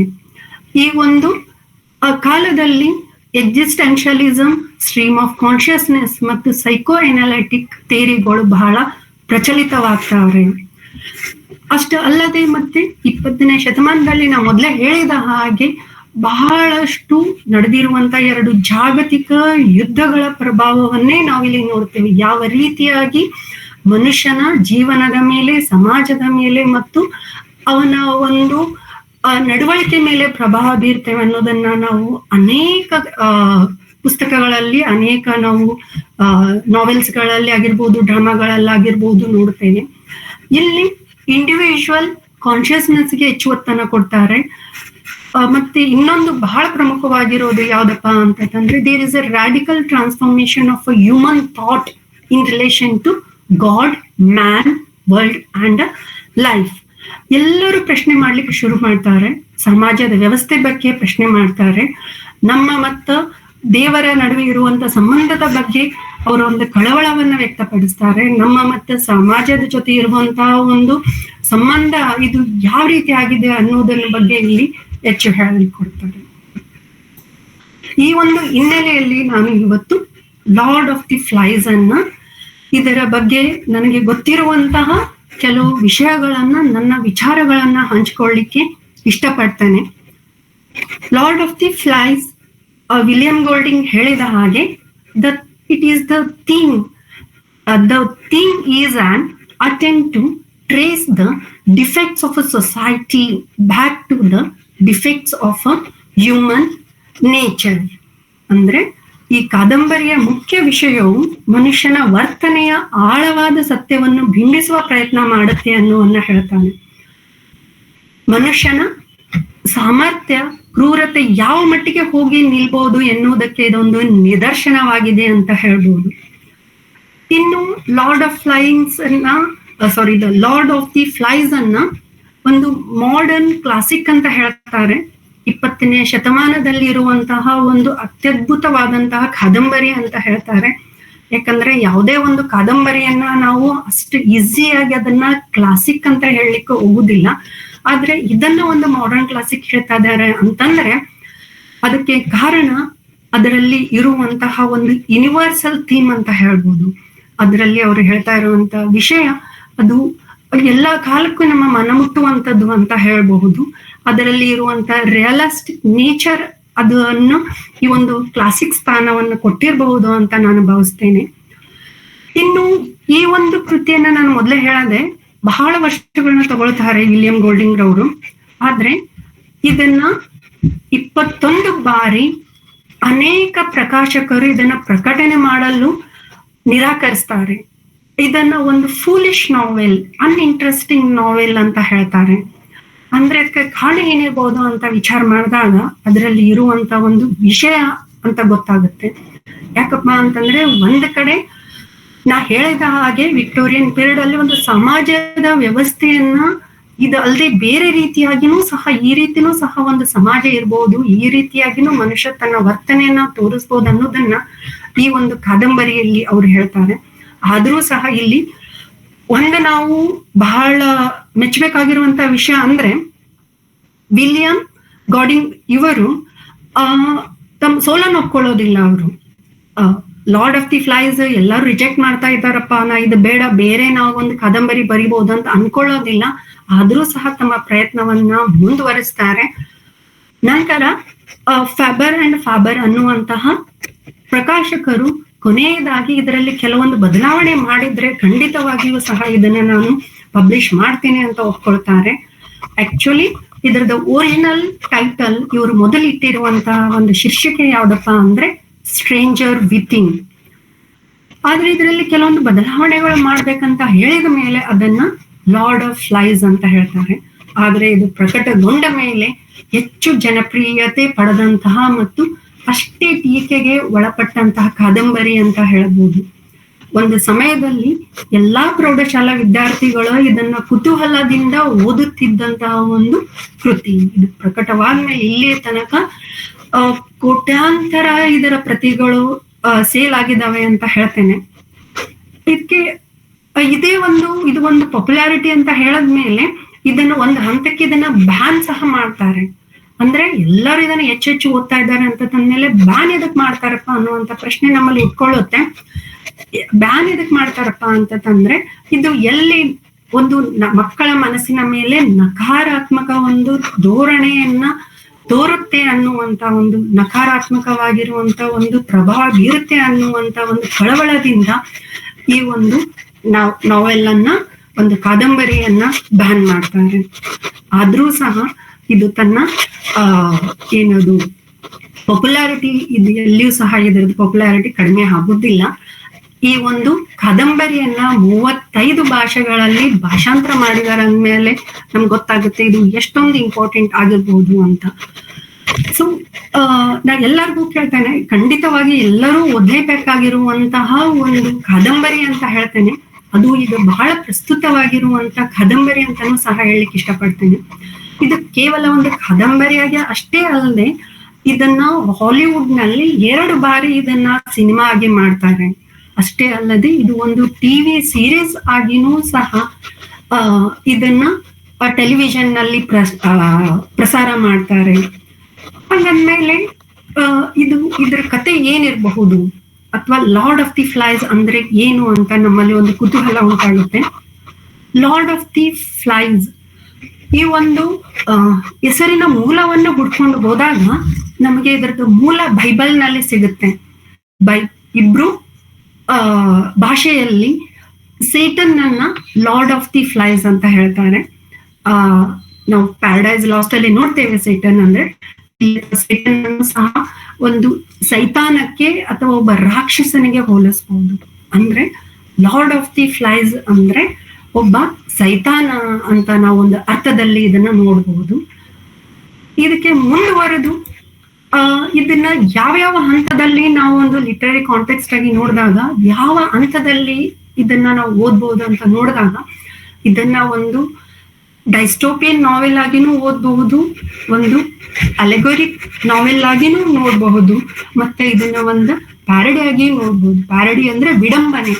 ಐ ಥಿಂಕ್ ವಿಡಂಬನೆ ಅಂದ್ರೆ ಇವರು ಯಾಕೆ ಬರೀತಾರೆ ಅಂತ ನೋಡಿದಾಗ ಇಲ್ಲಿ ಬಿಲ್ಟನ್ ಅವರು ಬರೆದಿರುವಂತಹ ಒಂದು ಕೋರಲ್ ಐಲ್ಯಾಂಡ್ ಅನ್ನುವಂತಹ ಒಂದು ಕೃತಿಗೆ ಒಂದು ವಿಡಂಬನೆಯಾಗಿ ಇಲ್ಲಿ ಅದನ್ನ ಅವರು ಬರೀತಾರೆ. ಸೊ ಇದನ್ನ ನಾವು ವಿಮರ್ಶೆ ಹಂತದಲ್ಲಿ ಇದ್ರ ಬಗ್ಗೆ ನಾನು ಇನ್ನೂ ಹೆಚ್ಚು ಮಾತನಾಡ್ತೇನೆ. ಹಾಗಾದ್ಮೇಲೆ ಇದರಲ್ಲಿ ಇರುವಂತಹ ಥೀಮ್ ಯಾವುದು, ಈ ಥೀಮ್ ಅಂತ ನೋಡಿದಾಗ ಇಲ್ಲಿ ಬರ್ತಾ ಇರುವಂತಹ ಒಂದು ವಿಷಯ ಎದ್ರ ಬಗ್ಗೆ ಇದೆ ಅಂತ ನೋಡಿದಾಗ ಬಹಳ ಮುಖ್ಯವಾಗಿ ಇಲ್ಲಿ ಬಹಳಷ್ಟು ಬೇರೆ ಬೇರೆ ರೀತಿಯಾಗಿರುವಂತಹ ನಾವು ಥೀಮ್ಗಳನ್ನ ನೋಡ್ತೇವೆ. ಆದ್ರೆ ಇಲ್ಲಿ man versus nature, loss of the innocence, ಯಾವ ರೀತಿಯಾಗಿ ಮಕ್ಕಳು ತಮ್ಮ ಮುಗ್ಧತೆಯನ್ನ ಕಳ್ಕೊಳ್ತಾರೆ, ಮತ್ತು ಒಳ್ಳೆಯದು ಮತ್ತು ಕೆಟ್ಟದರ ನಡುವಿನ ಸಂಘರ್ಷ ಅಂತ ಹೇಳ್ಬೋದು, ಮತ್ತು ಭ್ರಮೆ ಮತ್ತು ವಾಸ್ತವದ ನಡುವೆ ಇರುವಂತಹ ಒಂದು ಘರ್ಷಣೆ ಅಂತ ಹೇಳ್ಬೋದು. ಎಲ್ಲಕ್ಕಿಂತ ಹೆಚ್ಚಾಗಿ ಇದರಲ್ಲಿ ಒಂದು ಮುಖ್ಯ ಥೀಮ್ ಯಾವ್ದಪ್ಪ ಅಂತಂದ್ರೆ ಅದು ನಾಗರಿಕತೆ ಮತ್ತು ಅನಾಗರಿಕತೆ ನಡುವಿರುವಂತಹ ಒಂದು ಸಂಘರ್ಷವನ್ನ ಅಂತ ನಾವಿಲ್ಲಿ ಹೇಳ್ಬಹುದು. ಇದನ್ನು ಮೊದಲು ನಾನು ಓದುವಾಗ ನಾನು ಸಹ ಏನ್ ಅನ್ಕೊಂಡಿದ್ದೆ ಅಂತಂದ್ರೆ ಇದು, ಯಾಕಂದ್ರೆ ಇಲ್ಲಿ ಬರ್ತಾ ಇರುವಂತ ಕ್ಯಾರೆಕ್ಟರ್ಗಳು ಎಲ್ಲ ಮಕ್ಕಳು. ಇದ್ರಲ್ಲಿ ಯಾರ ಬಗ್ಗೆ ಮಾತಾಡ್ತಾರಪ್ಪ ಇವರು, ಇಂಥ ಒಂದು ಥೀಮನ್ನ ಇಟ್ಕೊಂಡು ನಾಗರಿಕತೆ ಮತ್ತು ಅನಾಗರಿಕ ಬಗ್ಗೆ ಮಾತಾಡ್ತಾರೆ, ಭ್ರಮೆ ಬಗ್ಗೆ ಹೇಳ್ತಾ ಇದ್ದಾರೆ ಅಥವಾ ವಾಸ್ತವದ ಬಗ್ಗೆ ಹೇಳ್ತಾ ಇದ್ದಾರೆ. ಇಲ್ಲಿ ಥೀಮ್ ನೋಡಿದಾಗ ಒಂದು ಎಷ್ಟೊಂದು ಸೀರಿಯಸ್ ಅನ್ಸುತ್ತೆ, ಆದ್ರೆ ಇಲ್ಲಿ ಬರ್ತಾ ಇರುವಂತ ಕ್ಯಾರೆಕ್ಟರ್ಸ್ಗಳೆಲ್ಲ ಮಕ್ಕಳು. ಈ ಮಕ್ಕಳ ಕ್ಯಾರೆಕ್ಟರ್ ಅಂದ ತಕ್ಷಣ ನಮ್ ತಲೆಯಲ್ಲಿ ಬರುತ್ತೆ ಒಂದು ಅಡ್ವೆಂಚರಸ್ ಆಗಿರುವಂತ ಒಂದು ಮಕ್ಕಳ ಕಥೆ ಆಗಿರ್ಬಹುದು, ಏನೋ ಒಂಥರ ಕುತೂಹಲದಿಂದ ಕೂಡಿರುವಂತ ಕಥೆ ಆಗಿರ್ಬಹುದು ಅಂತ ಅನ್ಸುತ್ತೆ. ಇದನ್ನ ನಾವು ಹ್ಯಾರಿ ಪಾಟರ್ ತರ ಇದೆ ಏನೋ ಅಂತ ಅನ್ಕೊಳ್ಬಹುದು, ಅಥವಾ ಹಾಲಿವುಡ್ ಮೂವಿ ಬಹಳಷ್ಟು ಜನ ಗೊತ್ತಿರೋ ಹೋಮ್ ಹಲೋನ್ ಅನ್ನುವಂತ ಒಂದು ಆ ರೀತಿಯಾಗಿರುವಂತ ಯಾವುದೋ ಒಂದು ಇಂಟ್ರೆಸ್ಟಿಂಗ್ ಆಗಿರುವಂತ ಸ್ಟೋರಿ ಇದೆ ಏನಂತ ಅನ್ಕೊಳ್ಬಹುದು. ನಾನು ಸಹ ಹಾಗೆ ಅನ್ಕೊಂಡಿದ್ದನ್ನ ಓದ್ತೇನೆ. ಆದ್ರೆ ಈ ಒಂದು ಕಾದಂಬರಿಯನ್ನ ಓದಿದಾಗ ಇದರಲ್ಲಿ ನಮಗೆ ಮನುಷ್ಯನ ಕರಾಳ ಮುಖದ ಪರಿಚಯವನ್ನ ಅದು ಮಕ್ಕಳ ಮೂಲಕ ಲೇಖಕರು ತೋರಿಸ್ತಾರೆ. ಇದು ಮೊದಲಿಗೆ ಒಪ್ಪಿಕೊಳ್ಳೋದು ಕಷ್ಟ ಆದ್ರೂ ಸಹ, ಆದ್ರೆ ಸತ್ಯವನ್ನ ನಾವು ನಿರಾಕರಿಸ್ಲಿಕ್ಕೆ ಸಾಧ್ಯನೇ ಇಲ್ಲ. ಇಲ್ಲಿ ಬರ್ತಾ ಇರುವಂತ ಎಲ್ಲ ಪಾತ್ರಧಾರಿಗಳು 6ರಿಂದ 12 ವರ್ಷದ ಒಳಗಿನ ಮಕ್ಕಳು. ಅವರನ್ನ ನಾವಿಲ್ಲಿ 2 ಗುಂಪುಗಳಾಗಿ ಮಾಡ್ತೇವೆ. ಇದರಲ್ಲಿ ಬಿಗನ್ಸ್ ಅಂತ ಹೇಳ್ತಾರೆ. ಬಿಗನ್ಸ್ ಅಂತಂದ್ರೆ ಒಂದು ಇರುವಂತ ಮಕ್ಕಳಲ್ಲಿನೇ 6ರಿಂದ 12 ವರ್ಷ ಮಕ್ಕಳಲ್ಲಿನೇ ಸ್ವಲ್ಪ ದೊಡ್ಡ ಮಕ್ಕಳು ಅಂತ ಹೇಳ್ಬೋದು. ಲಿಟ್ಲನ್ಸ್ ಅಂತಂದ್ರೆ ಚಿಕ್ಕ ಮಕ್ಕಳ ಅಂತ ಹೇಳ್ಬೋದು. ಇಲ್ಲಿ ಬರುವಂತಹ ಪ್ರಮುಖ ಪಾತ್ರಧಾರಿಗಳು ಯಾರಂತ ನೋಡಿದಾಗ ಇಲ್ಲಿ ಒಂದು ರಾಲ್ಫ್ ನಾಯಕ ಸ್ಥಾನವನ್ನ ತಗೊಳ್ತಾನೆ. ಅವನು ಇಲ್ಲಿ ನಾಗರಿಕತೆಯ ಒಂದು ಪ್ರತಿನಿಧಿಯಾಗಿ ಇಲ್ಲಿ ಕಾಣಿಸ್ಕೊಳ್ತಾನೆ. ಅದೇ ರೀತಿ ಜಾಕ್ ಇವನು ಒಬ್ಬ ಖಳನಾಯಕನಾಗಿ ಕಾಣಿಸ್ತಾನೆ. ಇವನು ಒಂದು ಕ್ರೂರತೆಯ ಪ್ರತೀಕವಾಗಿ ನಾವಿಲ್ಲಿ ಅವನನ್ನ ನೋಡ್ತಾ ಹೋಗ್ತೇವೆ. ಪಿಗ್ಗಿ ಒಬ್ಬ ಬುದ್ಧಿಜೀವಿಯಾಗಿ ಕಾಣಿಸ್ತಾನೆ. ಸೈಮನ್ ಒಬ್ಬ ಸಂತನಾಗಿ ಕಾಣಿಸ್ತಾನೆ ಅಂತ ಹೇಳ್ಬೋದು. ಉಳಿದ ಎಲ್ಲ ಲಿಟ್ಲನ್ಸ್ ಅಂತ ಚಿಕ್ಕ ಚಿಕ್ಕ ಮಕ್ಕಳು ಬರ್ತಾವೆ, ಅವುಗಳನ್ನ ನಾವಿಲ್ಲಿ ನೋಡ್ತೇವೆ. ಹಾಗಾದ್ರೆ ಇಲ್ಲಿ ಕತೆ ಏನು, ಕತೆ ಎದ್ರ ಬಗ್ಗೆ ಇರ್ಬೋದಪ್ಪ? ಇಡೀ ಈ ಒಂದು ಕಾದಂಬರಿಯನ್ನ ಲೇಖಕರು 12 ಅಧ್ಯಾಯಗಳಾಗಿ ಅದನ್ನ ವಿಭಾಗ ಮಾಡ್ತಾರೆ. ಪ್ರತಿಯೊಂದು ಅಧ್ಯಾಯಕ್ಕೂ ಒಂದು ಸುಂದರವಾಗಿರುವಂತ ಹೆಸರು ಕೊಡ್ತಾ ಹೋಗ್ತಾರೆ. ಮೊದಲನೆಯದು ಸೌಂಡ್ ಆಫ್ ದಿ ಶೆಲ್. ಕತೆ ಪ್ರಾರಂಭವಾಗುವುದು ವಿಮಾನದ ಪತನದ ಮೂಲಕ. ಪತನಗೊಂಡ ವಿಮಾನ ಹತ್ತಿರದಲ್ಲಿರುವ ದೀಪದ ಮೇಲೆ ಬೀಳುತ್ತೆ. ಈ ವಿಮಾನದಲ್ಲಿರುವವರು ಎಲ್ಲರೂ ಮಕ್ಕಳು ಮಾತ್ರ, ಯಾರು ದೊಡ್ಡವರು ಅಲ್ಲಿ ಬದುಕುಳಿರೋದಿಲ್ಲ. ಇದು ಶುರುವಾಗುವುದು ಯಾವ ರೀತಿ ಅಂದ್ರೆ, ಮೊದಲನೇ ಫಸ್ಟ್ ಸೆಂಟೆನ್ಸ್ ಯಾವ ರೀತಿ ಅಂತಂದ್ರೆ, ಬಿಳಿ ಕೂದಲಿನ ಹುಡುಗ ಅಂತ ಹೇಳ್ತಾರೆ. ಅಂದ್ರೆ ಅವನ ಕೂದಲನ್ನ ಇಲ್ಲಿ ಹೈಲೈಟ್ ಮಾಡ್ತಾರೆ ಅವರು. ಅವನೇ ರಾಲ್ಫ್. ತನ್ನ ಸುತ್ತಮುತ್ತ ನೋಡ್ತಾನೆ. ಸುತ್ತಮುತ್ತ ನೋಡಿದಾಗ ಅವನಿಗೆ ಕಾಣಿಸೋದು ಒಂದು ನಿರ್ಜನವಾದಂತಹ ದ್ವೀಪ, ಒಂದು ನಿರ್ಜನವಾದಂತಹ ಒಂದು ಪ್ರದೇಶ. ಸುತ್ತಮುತ್ತ ಒಂದು ಪತನಗೊಂಡಿರುವಂತಹ ಒಂದು ವಿಮಾನದ ಅವಶೇಷಗಳು ಅವನಿಗೆ ಕಾಣಿಸ್ತಾವೆ. ಅವನ್ ಸುತ್ತಮುತ್ತ ನೋಡ್ತಾನೆ, ಮತ್ತೆ ಯಾರಾದ್ರೂ ನನ್ನ ಜೊತೆ ಬದುಕಿದಾರ ಅಂತ. ಆಗ ಅವನಿಗೆ ಕಣ್ಣು ಬೀಳೋದು ಪಿಗ್ಗಿ. ಹತ್ತಿರದಲ್ಲಿರುವ ಒಬ್ಬ ದಪ್ಪಗಿರುವ ಮತ್ತು ಕನ್ನಡಕ ಧರಿಸಿರುವಂತ ನಾವು ಗುಂಡಂತರ ಅಂತ ಹೇಳ್ಬೋದು, ಆ ಹುಡುಗ ಕಾಣಿಸ್ತಾನೆ. ಇಬ್ರು ಪರಸ್ಪರ ಪರಿಚಯ ಮಾಡ್ಕೊಳ್ತಾರೆ. ಇಲ್ಲಿಂದ ಹೇಗೆ ಹೊರ ಹೋಗುದು ಅಂತ ವಿಚಾರ ಮಾಡ್ತಾರೆ. ರಾಲ್ಫ್ಗೆ ಆ ಕ್ಷಣದಲ್ಲಿ ನಾವೆಲ್ಲ ಸಿಕ್ಕಾಕೊಂಡಿವಿ ಅನ್ನುವಂಥದ್ದು ಅವನಿಗೆ ಅನ್ಸೋದಿಲ್ಲ. ಆದ್ರೆ ಪಿಗ್ಗಿಗೆ ಮಾತ್ರ ಬಹಳ ಭಯ ಆಗತ್ತೆ. ನಾವು ಇಲ್ಲಿ ಎಲ್ಲಿ ಬಂದಿದ್ದೇವಲ್ಲ, ನಾವು ಎಲ್ಲಿ ಸಿಕ್ಕಾಕೊಂಡಿದ್ದೀವಲ್ಲ ಅಂತ. ಈ ಒಂದು ನಾವೆಲ್ಲಿನ ಒಂದು ಸೆಟ್ಟಿಂಗ್ ಅನ್ನ ನೋಡಿದಾಗ ಒಂದು ನಿರ್ಜನ ಪ್ರದೇಶದಲ್ಲಿ ಒಂದು ವಿಮಾನದ ಪತನ ಅಂತ ಹೇಳ್ತೇವೆ. ಪ್ರತಿಯೊಬ್ಬರ ತಲೆಯಲ್ಲಿ ಒಂದು ಪ್ರಶ್ನೆ ಉಟ್ಕೊಳ್ತಿರ್ಬೋದು, ಆ ಒಂದು ವಿಮಾನದಲ್ಲಿ ಮಕ್ಕಳಷ್ಟೇ ಯಾಕಿದ್ರು, ಅಥವಾ ಅದು ಅಲ್ಲಿ ಯಾಕೆ ಹೋಗ್ತಾ ಇತ್ತು ಅಂತ.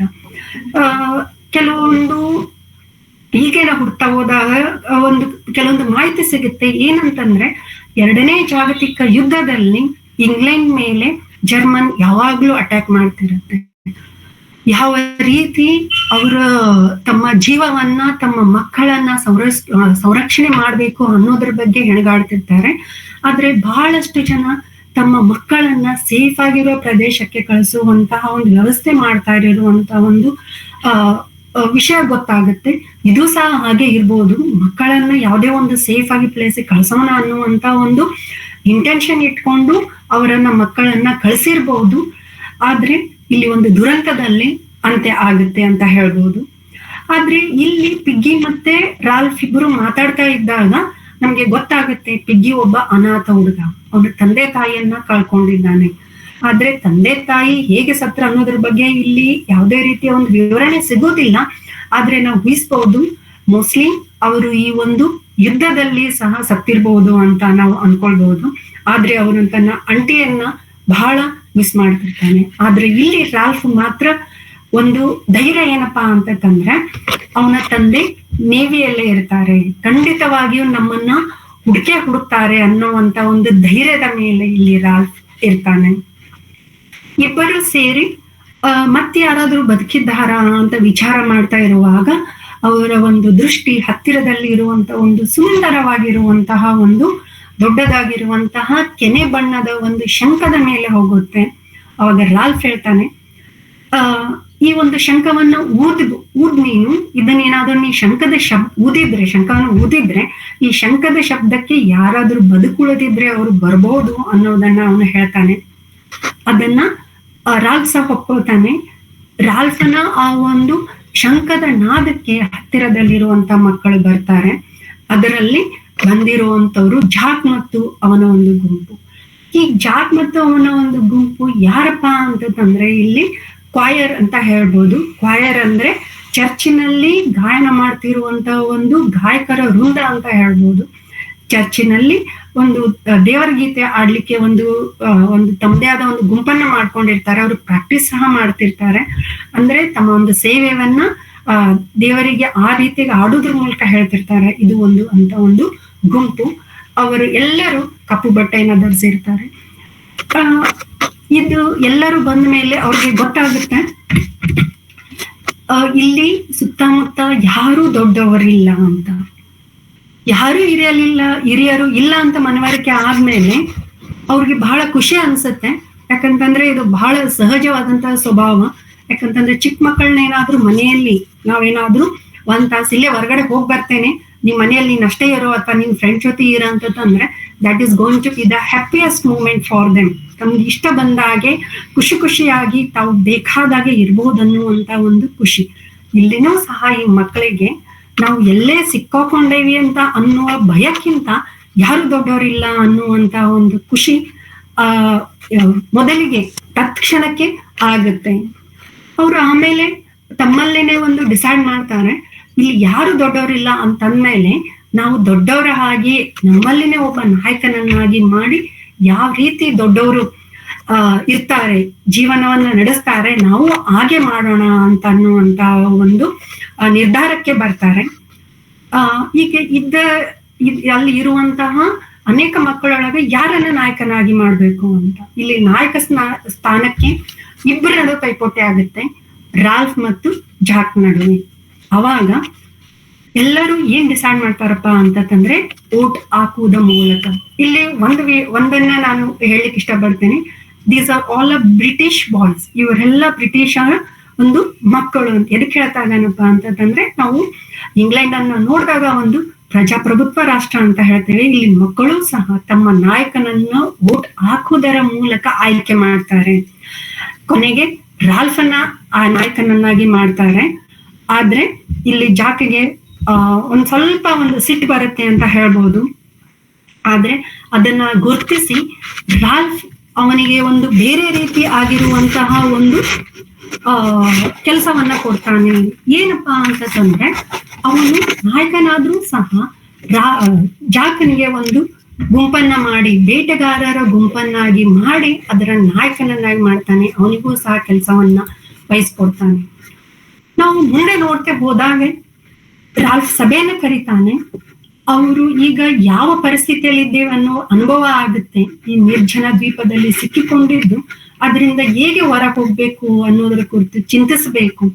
ಅಥವಾ ಇಲ್ಲಿ ಇರುವಷ್ಟು ದಿನ ನಾವೆಲ್ಲರೂ ಒಂದಾಗಿ ಶಿಸ್ತು ಸಂಯಮದಿಂದ ವರ್ತಿಸ್ಬೇಕಂತ ರಾಲ್ಫ್ ಹೇಳ್ತಾನೆ. ಒಬ್ಬ ನಾಯಕನಾಗಿ ಪ್ರಜಾಪ್ರಭುತ್ವಕ್ಕೆ ಮನ್ನಣೆ ಕೊಟ್ಟು ಅವನು ನಾನು ಹೇಳಿದ್ದೆ ಮಾತನ್ನ ಕೇಳ್ರಿ ಅಥವಾ ನನ್ನ ಮಾತನ್ನ ಮಾತ್ರ ಕೇಳ್ರಿ ಅಂತ ಖಂಡಿತವಾಗಿ ಹೇಳೋದಿಲ್ಲ. ಹೇಳ್ತಾನೆ, ಯಾರಿಗಾದ್ರೂ ತಮ್ಮ ಅನಿಸಿಕೆಗಳನ್ನ ಹೇಳ್ಬೇಕಂತ ಅನ್ಸಿದ್ರೆ ಅವರು ಶಂಖವನ್ನ ತಮ್ಮ ಕೈಯಲ್ಲಿ ಹಿಡಿದು ತಮ್ಮ ಅಭಿಪ್ರಾಯವನ್ನ ಅನಿಸಿಕೆಯನ್ನ ಹೇಳ್ಬೋದು ಅನ್ನುವಂತಹ ಒಂದು ಕಂಡೀಷನ್ ಅನ್ನ ಹಾಕ್ತಾನೆ. ಅದ್ರ ಪ್ರಕಾರನೇ ಮುಂದೆ ನಡೆಯುವಂತಹ ನಾವು ಸಭೆಗಳನ್ನ ನೋಡ್ತೇವೆ. ಇಲ್ಲಿ ಶಂಖ ಒಂದು ಶಿಸ್ತು ಅಧಿಕಾರವನ್ನ ಪ್ರತಿನಿಧಿಸುತ್ತೆ ಅಂತ ಹೇಳ್ಬೋದು. ಆ ದೀಪದಲ್ಲಿ ಅವರ ಮುಂದಿರುವ ಸವಾಲುಗಳು ಅಂದ್ರೆ, ಮೊದಲನೇದಾಗಿ ಎಲ್ಲರಿಗೂ ಆಹಾರ ಮತ್ತು ಆಶ್ರಯದ ವ್ಯವಸ್ಥೆ ಮಾಡುವುದು. ಮತ್ತೆ ಲಿಟ್ಲನ್ಸ್ ಅಂತ ಏನ್ ಹೇಳ್ತಾರೆ, ಚಿಕ್ಕ ಚಿಕ್ಕ ಮಕ್ಕಳನ್ನ ಆ ಮಕ್ಕಳನ್ನ ಸುರಕ್ಷಿತವಾಗಿಡೋದು, ಆ ಮಕ್ಕಳಿಗೆ ಕೇರ್ ತಗೊಳ್ಳೋದು ಬಹಳ ಇಂಪಾರ್ಟೆಂಟ್ ಅನ್ಸುತ್ತೆ. ಅದಕ್ಕಿಂತ ಹೆಚ್ಚಾಗಿ ಅತಿ ಮುಖ್ಯವಾಗಿ ಆ ದೀಪದಿಂದ ಹೊರಬರಲು ಅದು ಹೋಗುವಂತಹ ಹಡಗುಗಳ ಆಗಿರ್ಬಹುದು ಅಥವಾ ಸುತ್ತಮುತ್ತ ಯಾರಾದ್ರೂ ಜನರು ಬಂದರೂ ಸಹ ಅವರನ್ನ ಆಕರ್ಷಿಸಲು ಒಂದು ಸಿಗ್ನಲ್ ಫೈರದ ಅವಶ್ಯಕತೆ ಇದೆ ಅಂತ ಅವ್ರಿಗೆ ಗೊತ್ತಾಗುತ್ತೆ.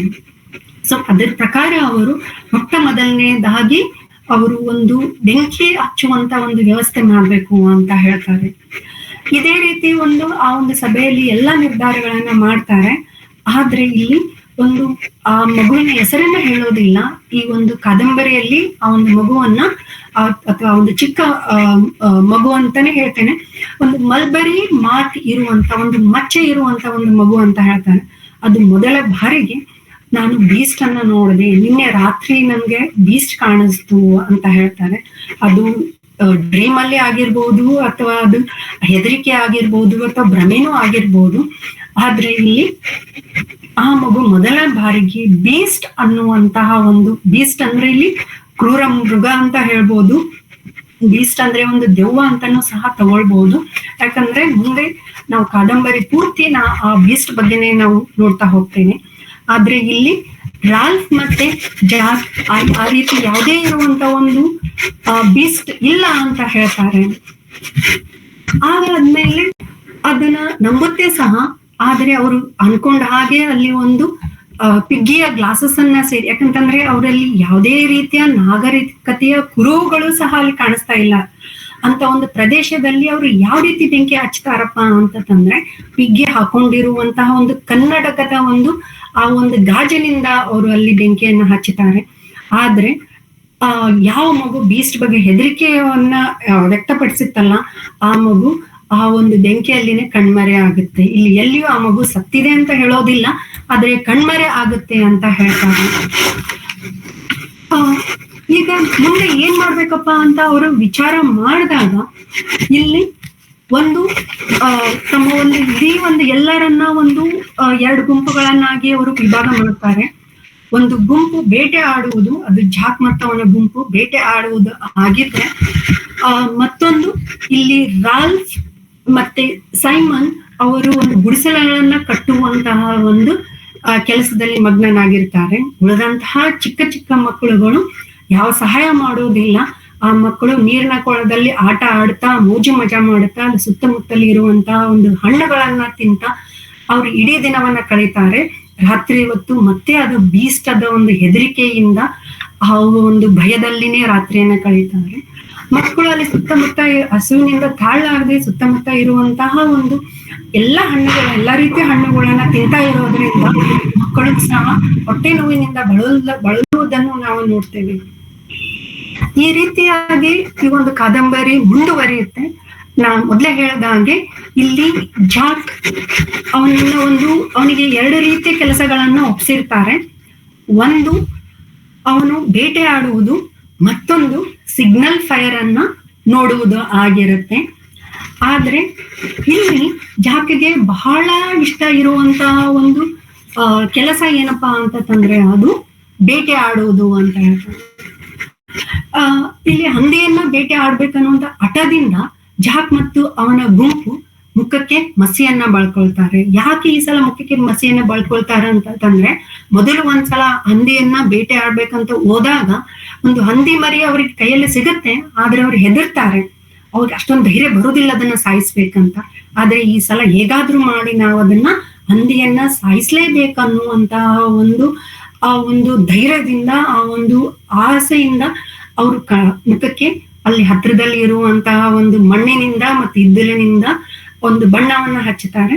ಇಲ್ಲಿ ಮುಖಕ್ಕೆ ಬಣ್ಣವನ್ನ ಹಚ್ತಾರೆ ನಾವು ಇದನ್ನ ನೋಡಿದಾಗ ಅವರು ತಮ್ಮ ಗುಣಗಳಿಗೂ ಸಹ ತಮ್ಮಲ್ಲಿ ಇರುವಂತಹ ಒಂದು ತಮ್ಮ ಮುಖಕ್ಕೆ ಮತ್ತೊಂದು ಒಂದು ಮುಖವನ್ನ ತೋರಿಸ್ತಾ ಇದ್ದಾರೆ, ಅಥವಾ ತಮ್ಮಲ್ಲಿ ಇರುವಂತ ಮತ್ತೊಂದು ಮುಖದ ಒಂದು ಅನಾವರಣ ಅಂತ ನಾವಿಲ್ಲಿ ಹೇಳ್ಬೋದು. ಇಲ್ಲಿ ಒಂದು ಕಡೆ ಜಾಕ್ ಮತ್ತು ಅವನ ಗುಂಪು ಬೇಟೆ ಆಡುವ ಕಡೆ ಹೆಚ್ಚು ಕೆಲಸವನ್ನ ಮಾಡ್ತಾ ಇರೋದ್ರಿಂದ, ಅದರ ಕಡೆನೇ ಹೆಚ್ಚು ಗಮನ ಕೊಡ್ತಾ ಇರೋದ್ರಿಂದ ಅವರು ಸಿಗ್ನಲ್ ಫೈರ್ ಅನ್ನ ಅವರು ನಿರ್ಲಕ್ಷಿಸ್ತಾರೆ. ಜೊತೆಗೆ ಈ ಸಿಗ್ನಲ್ ಫೈರ್ ಏನಾಗುತ್ತೆ, ಇದು ಸಂಪೂರ್ಣವಾಗಿ ಇದು ನಂದಿ ಹೋಗುತ್ತೆ. ಆದ್ರೆ ರಾಲ್ಫ್ ಮತ್ತೆ ಪಿಗ್ಗಿ ದೂರದಲ್ಲಿ ಒಂದು ಹಡಗು ಹೋಗ್ತಾ ಇರೋದು ನೋಡ್ತಾರೆ. ಅವ್ರಿಗೆ ಅನ್ಸುತ್ತೆ ಈ ಹಡಗು ನಮ್ಮ ಹತ್ರ ಬರುತ್ತೆ, ನಮ್ಮನ್ನ ಈ ದ್ವೀಪದಿಂದ ಹೊರ ಹಾಕುತ್ತೆ ಅನ್ನೋ ಆಸೆಯಿಂದ ನೋಡ್ತಾರೆ. ಆದ್ರೆ ಆ ಹಡಗು ಅವ್ರ ಹತ್ರ ಬರೋದೇ ಇಲ್ಲ. ಅದು ಯಾಕೆ ನಮ್ಮ ಹತ್ರ ಬರ್ತಾ ಇಲ್ಲ ಅಂತ ಸುತ್ತಮುತ್ತ ನೋಡಿದಾಗ ಅದನ್ನ ಆಕರ್ಷಿಸ್ಲಿಕ್ಕೆ ಇರುವಂತ ಒಂದು ಸಿಗ್ನಲ್ ಫೈರ್ ಏನಿದೆ ಅದು ನಂದಿ ಹೋಗಿದೆ. ಇದರಿಂದ ರಾಲ್ಫ್ಗೆ ಬಹಳ ಸಿಟ್ಟು ಬರುತ್ತೆ, ಅದು ಕೋಪನೂ ಬರುತ್ತೆ.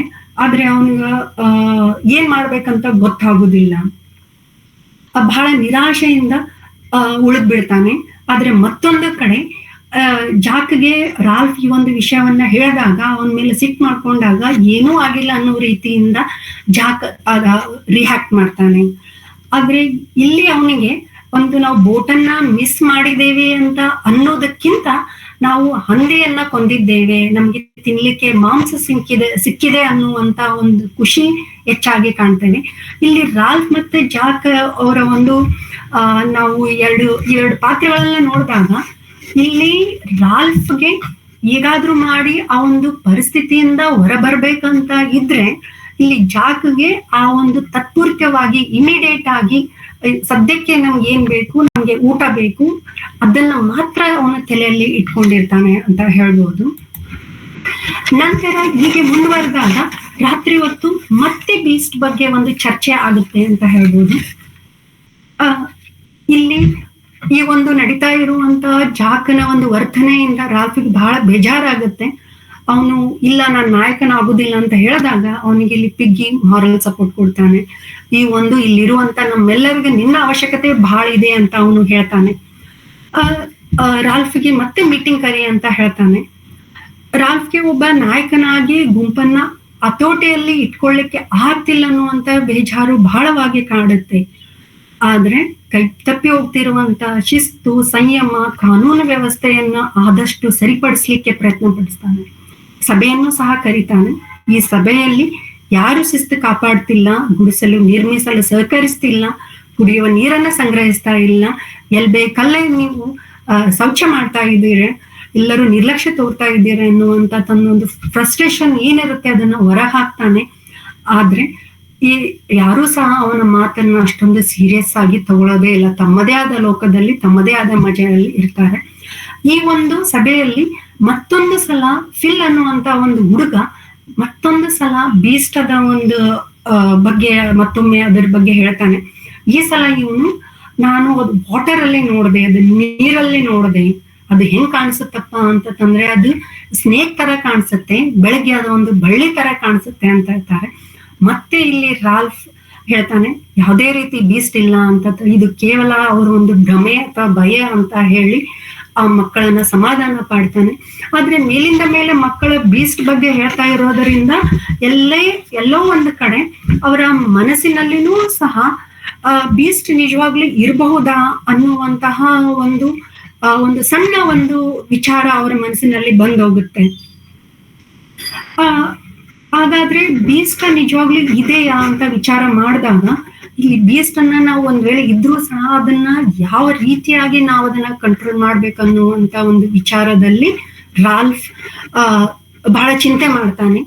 ರಾತ್ರಿ ಹೊತ್ತು ಅಲ್ಲಿರುವಂತ ಎಲ್ಲ ಸಣ್ಣ ಮಕ್ಕಳನ್ನ ಗುಡಿಸಲೊಳಗೆ ಮಲಗಿಸ್ತಾನೆ. ಅವನು ಮತ್ತೆ ಸೈಮನ್ ಜೊತೆಗೂಡಿ ಯಾವ ರೀತಿಯಾಗಿ ನಾವು ಈ ಒಂದು ಪರಿಸ್ಥಿತಿಯಿಂದ ಹೊರಬರಬಹುದು, ಒಂದ್ ವೇಳೆ ಬೀಸ್ಟ್ ಬಂದ್ರೆ ನಾವು ಯಾವ ರೀತಿಯಾಗಿ ಅದನ್ನ ನಾವು ಫೇಸ್ ಮಾಡಬಹುದು, ಅದರಿಂದ ತಪ್ಪಿಸ್ಕೊಳ್ಬಹುದು ಅನ್ನುವಂತ ವಿಚಾರ ಮಾಡ್ತಾರೆ. ರಾತ್ರಿ ಎಲ್ಲರೂ ಮಲಗಿಬಿಡ್ತಾರೆ. ಈ ಒಂದು ಹಂತದಲ್ಲಿ ಇಲ್ಲಿ ಲೇಖಕರು ಎರಡನೇ ಜಾಗತಿಕ ಯುದ್ಧದ ಕೆಲವೊಂದು ಝಲಕನ್ನ ಹೇಳ್ತಾರೆ. ಅಂದ್ರೆ ಎಲ್ಲ ಮಕ್ಕಳು ಇಲ್ಲಿ ಮಲಗಿದ್ದಾರೆ, ಆದ್ರೆ ಆಕಾಶದಲ್ಲಿ ಮಾತ್ರ ಯುದ್ಧ ವಿಮಾನಗಳು ಏನಿದಾವ ಅವು ಮಿಲಿಟರಿ ಯುದ್ಧ ವಿಮಾನಗಳು ಪೈಪೋಟಿ ಮಾಡಿ ನಡೀತಾ ಇದ್ದಾವೆ, ಅಲ್ಲಿ ಒಂದು ಯುದ್ಧ ಮಾಡ್ತಾ ಇದ್ದಾವೆ. ಆಕಾಶದಲ್ಲಿ ಏನೋ ಒಂದು ಲೈಟಿನ ಬೆಳಕಿನ ಚಿತ್ತಾರ ನಡೆದಿದೆ ಏನೋ ಅನ್ನೋ ರೀತಿಯಿಂದ ಅವು ಯುದ್ಧ ಮಾಡ್ತಾ ಇದ್ದಾರೆ. ಕೆಳಗಡೆ ಮಕ್ಕಳು ಮಲಗಿದ್ದಾರೆ, ಕತ್ತಲಾಗಿದೆ, ಆದ್ರೆ ರಾತ್ರಿ ಆಗಿದ್ರೂ ಸಹ ಅಲ್ಲಿ ಯುದ್ಧ ನಡೀತಾ ಇದೆ ಅನ್ನೋದನ್ನ ಇಲ್ಲಿ ಹೇಳ್ತಾರೆ. ಹೀಗೆ ಒಂದು ಯುದ್ಧ ವಿಮಾನಗಳು ಅಲ್ಲಿ ನಡೀತಾ ಇರ್ಬೇಕಾದ್ರೆ ಒಂದು ಯುದ್ಧ ವಿಮಾನದಿಂದ ಪೈಲಟ್ ತನ್ನ ಜೀವವನ್ನ ರಕ್ಷಿಸ್ಕೊಳ್ಬೇಕನ್ನುವಂತ ಒಂದು ಹಂಬಲದಿಂದ ಪ್ಯಾರಾಚೂಟ್ ಇಂದ ಆ ವಿಮಾನದಿಂದ ಹೊರಗಡೆ ಬರ್ತಾನೆ. ಆದ್ರೆ ಅವನ ದುರದೃಷ್ಟವಶಾತ್ ಅವನು ಬದುಕುಳಿಯೋದಿಲ್ಲ. ಅವನು ಪ್ಯಾರಾಚೂಟ್ ಇಂದ ಬರ್ತಾನೆ, ಆದ್ರೆ ಒಂದು ಗಿಡಕ್ಕೆ ಅಪ್ಪಳಿಸಿ ಅವನು ಸಾಯ್ತಾನೆ.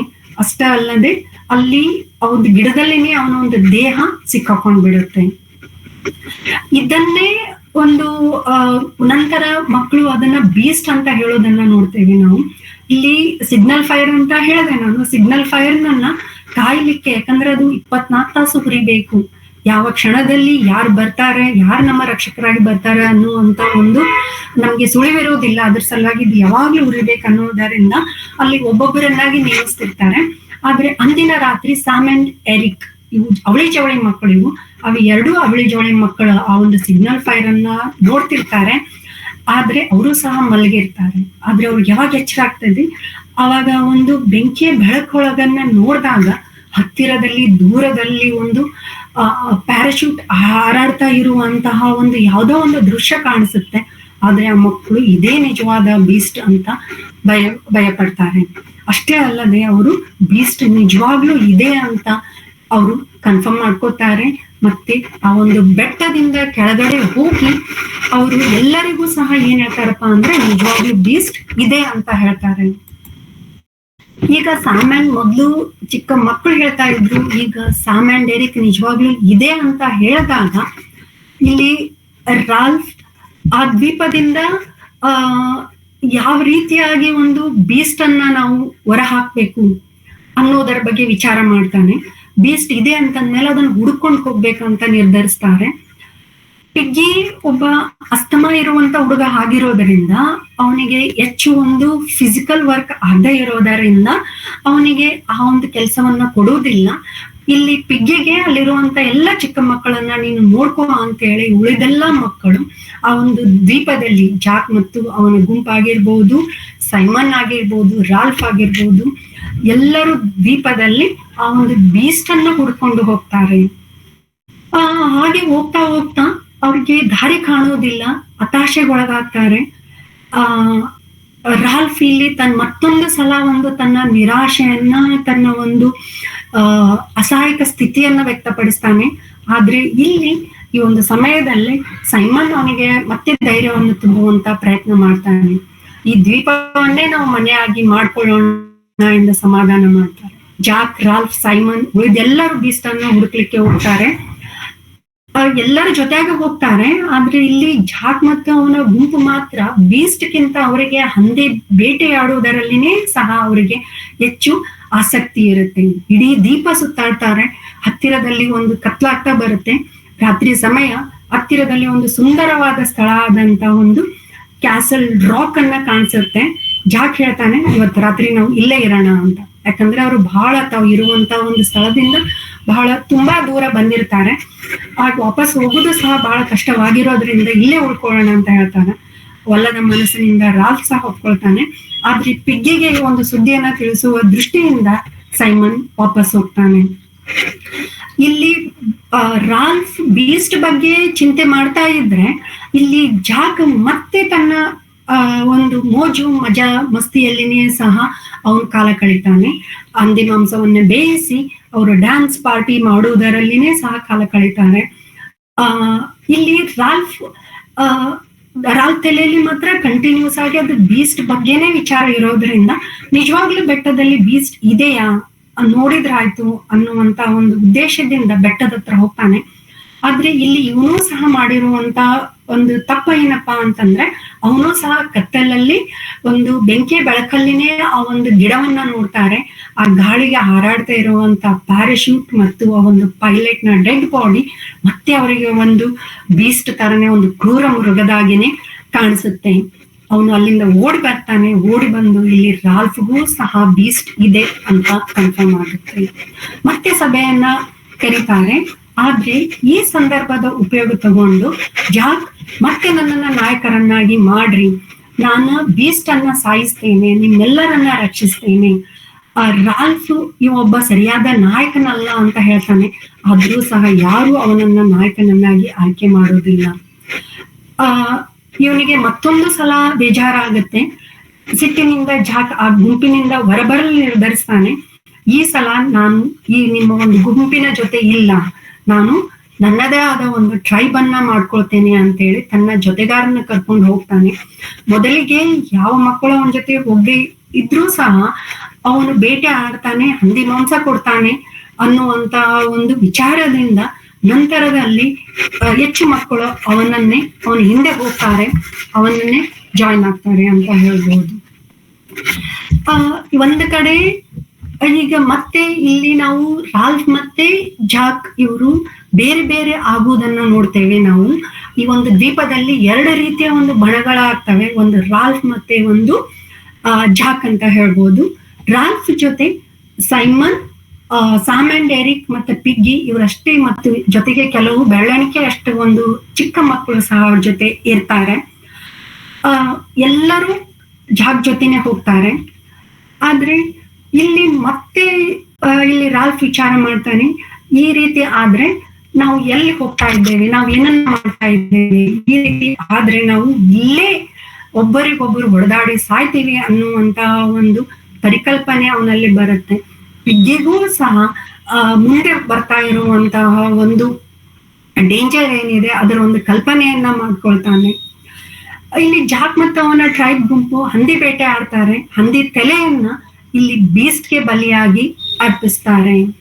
ಅದು ಬಹಳ ಇಂಪಾರ್ಟೆಂಟ್ ಇಲ್ಲಿ. ಯಾಕಪ್ಪ ಅಂತಂದ್ರೆ ಇಲ್ಲಿ ನಾವು ನೋಡ್ತಾ ಇರೋದು ಏನಪ್ಪಾ ಅಂತಂದ್ರೆ the lord of the flies ಅನ್ನೋದು ಅಂತಂದ್ರೆ ಇಲ್ಲಿ ಹಂದಿ ತಲೆ ಅಂತಾನೆ ಇಲ್ಲಿ ಒಂದು ಬಿಂಬಿಸಲಾಗಿದೆ. ಹಂದಿ ತಲೆಯನ್ನ ಅವರು ಬೀಸ್ಟ್ಗೆ ಬಲಿಯಾಗಿ ಅರ್ಪಿಸ್ತಾರೆ. ಒಂದು ಚೂಪಾದ ಕೋಲನ್ನು ತಗೊಂಡು ಚುಚ್ಚಿ ಆ ಒಂದು ಹಂದಿಯ ತಲೆಯನ್ನ ಒಂದು ನೆಲದ ಮೇಲೆ ಆ ಒಂದು ಹಂದಿ ತಲೆ ಇರುವಂತಹ ಒಂದು ಚೂಪಾದ ಕೋಲನ್ನ ನೆಲದ ಮೇಲೆ ಅದನ್ನ ಸ್ಥಾಪಿಸ್ತಾರೆ. ಕೆಲವೊಂದು ಧರ್ಮದಲ್ಲಿ ನಾವು ನೋಡ್ತೇವೆ ಬಲಿ ಕೊಡುವಂತ ಸಂಪ್ರದಾಯ ಇದೆ. ಬಲಿ ಕೊಡೋಲಿಕ್ಕೆ ಕಾರಣ ಇಷ್ಟೇ, ಯಾವುದೇ ಒಂದು ಕೆಟ್ಟ ದೃಷ್ಟಿಗಳು ಬರಲಿಕ್ಕಿಲ್ಲ ಅಂತ ಅನ್ನುವಂತಹ ಒಂದು ವಿಚಾರವನ್ನ ಇಟ್ಕೊಂಡು ಬಲಿ ಕೊಡುವಂತ ಸಂಪ್ರದಾಯವನ್ನ ನಾವು ನೋಡ್ತೇವೆ. ಆದ್ರೆ ಇಲ್ಲಿ ಹಂದಿ ತಲೆಯಿಂದ ಅಳ್ತಾ ಇರುವಂತ ರಕ್ತ, ಅದರ ಬಾಯಿ, ಹಲ್ಲುಗಳ ಮೇಲೆ ಸೋರ್ತಾ ಇರುವಂತ ರಕ್ತ, ದೊಡ್ಡದಾಗಿ ಹೊರಗೆ ಬಂದಿರುವಂತ ಕಣ್ಣುಗಳು ಇನ್ನಷ್ಟು ವಿಕಾರವಾಗಿ ಕಾಣಿಸ್ತವೆ. ಒಂದು ಕಡೆ ಜಾಕ್ ಮತ್ತು ಗುಂಪು ಇದೆ, ಮತ್ತೊಂದು ಕಡೆ ಇಲ್ಲಿ ರಾಲ್ಫ್, ಪಿಗ್ಗಿ ಮತ್ತು ಸೈಮನ್ ಇದ್ದಾರೆ. ಆದ್ರೆ ಸೈಮನ್ ಮಾತ್ರ ಒಂಟಿಯಾಗಿ ಸುತ್ತಾಡ್ತಾ ಹೋಗ್ತಾನೆ. ಅವನು ಊಟವನ್ನು ಸಹ ಮಾಡುವುದಿಲ್ಲ. ಇವನು ತನ್ನದೇ ಆದ ಒಂದು ಇಂಟ್ರೋಸ್ಪೆಕ್ಟಿವ್ ಅಂತ ಏನ್ ಹೇಳ್ತೇವೆ ಅಂತಂದ್ರೆ ಅವನು ಒಂದು ತನ್ನನ್ನೇ ತಾನು ಪ್ರಶ್ನಿಸ್ಕೊಳ್ತಾ ಅವನು ಒಬ್ಬಂಟಿಯಾಗಿ ಓಡಾಡ್ತಿರ್ತಾನೆ. ಆ ಹಂದಿ ತಲೆ ಕಡೆ ಬರ್ತಾನೆ. ಆವಾಗ ಕಪ್ಪಾದ ರಕ್ತ ಸುರಿತಿರುವಂತ ತಲೆ, ಅದರ ಮೇಲೆ ಗುಯ್ಗುಟ್ಟುತ್ತಿರುವಂತ ಮುತ್ಕೊಂಡಿರುವಂತಹ ನೊಣಗಳನ್ನ ನೋಡ್ತಾನೆ. ಇಲ್ಲಿ ಅವನಿಗೆ ಆ ಒಂದು ಹಂದಿ ತಲೆ ಏನಿದೆ ಅಲ್ಲ, ಅದನ್ನ ನಾವು ಲಾರ್ಡ್ ಆಫ್ ಫ್ಲೈಸ್ ಅಂತ ಏನ್ ಹೇಳಿದ್ದಾರೆ ಇಲ್ಲಿ, ಅದು ಅವನ್ಗೆ ಮಾತಾಡ್ದಾಗೆ ಅನ್ಸುತ್ತೆ. ಅದು ಅವನ್ಗೆ ಏನನ್ನು ಹೇಳತ್ತಪ್ಪ ಅಂತಂದ್ರೆ, you can't escape from me, I am the beast, I am within you. ನಿನಗೆ ನನ್ನಿಂದ ಹೊರಬರ್ಲಿಕ್ಕೆ ಸಾಧ್ಯನೇ ಇಲ್ಲ. ಬೀಸ್ಟ್ ಯಾರಪ್ಪ ಅಂತಂದ್ರೆ ಅದು ನಾನೇ ಅಂತ ಹೇಳ್ತಾನೆ. ಇದರಿಂದ ಎದುರಿರುವಂತಹ ಸೈಮನ್ ಅಲ್ಲಿಂದ ಓಡಿ ಹೋಗ್ತಾನೆ. ಓಡ್ತಾ ಓಡ್ತಾ ಮತ್ತೆ ಬೆಟ್ಟದ ಕಡೆ ಬರ್ತಾನೆ.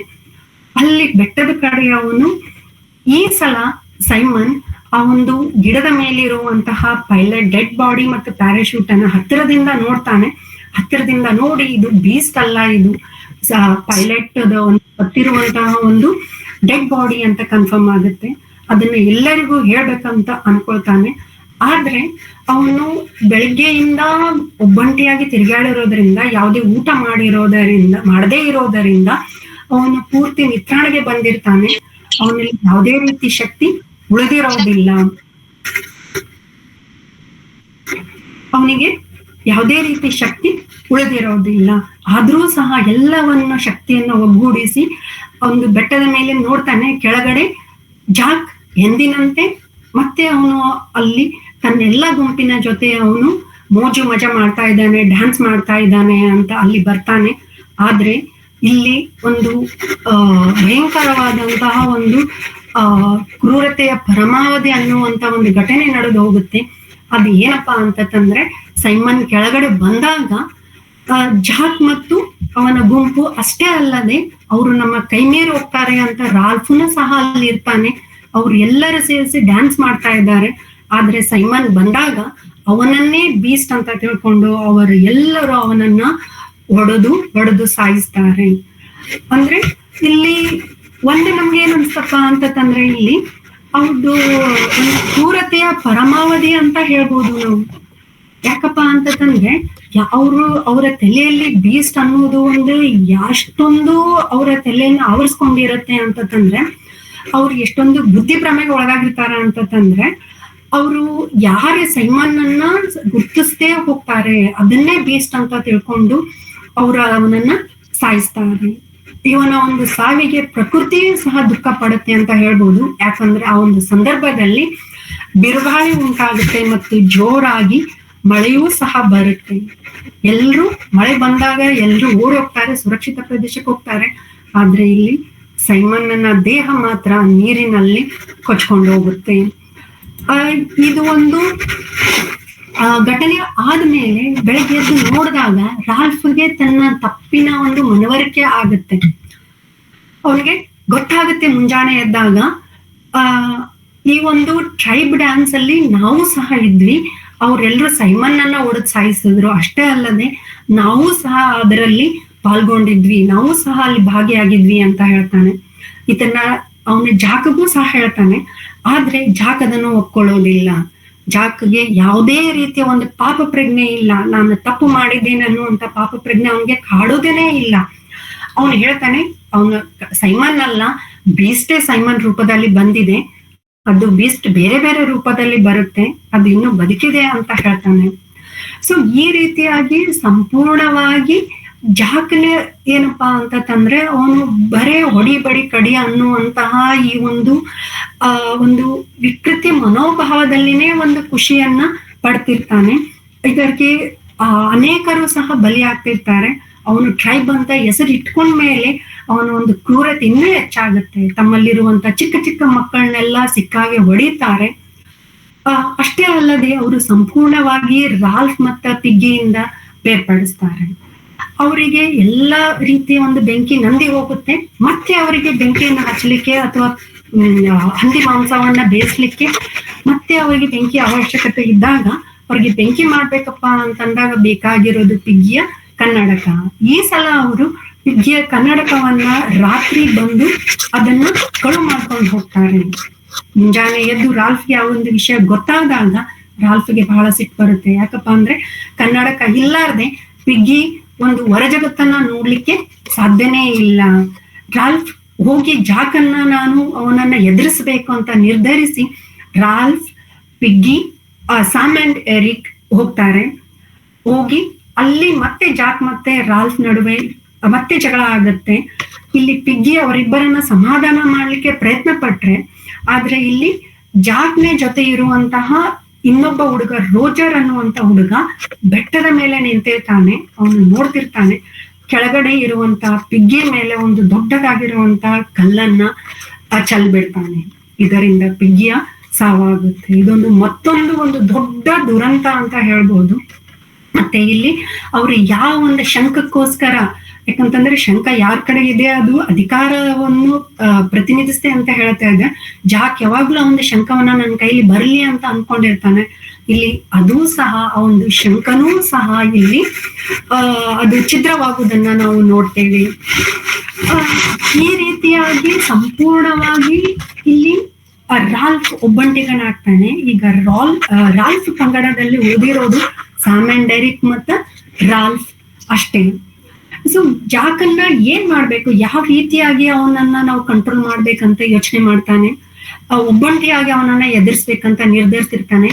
ಆದ್ರೆ ಈ ಒಂದು ಹಂತದಲ್ಲಿ ಜಾಕ್ ಅನ್ಕಂಟ್ರೋಲೇಬಲ್ ಆಗ್ಬಿಡ್ತಾನೆ ಅಂತ ನಾವು ಹೇಳ್ತೇವೆ.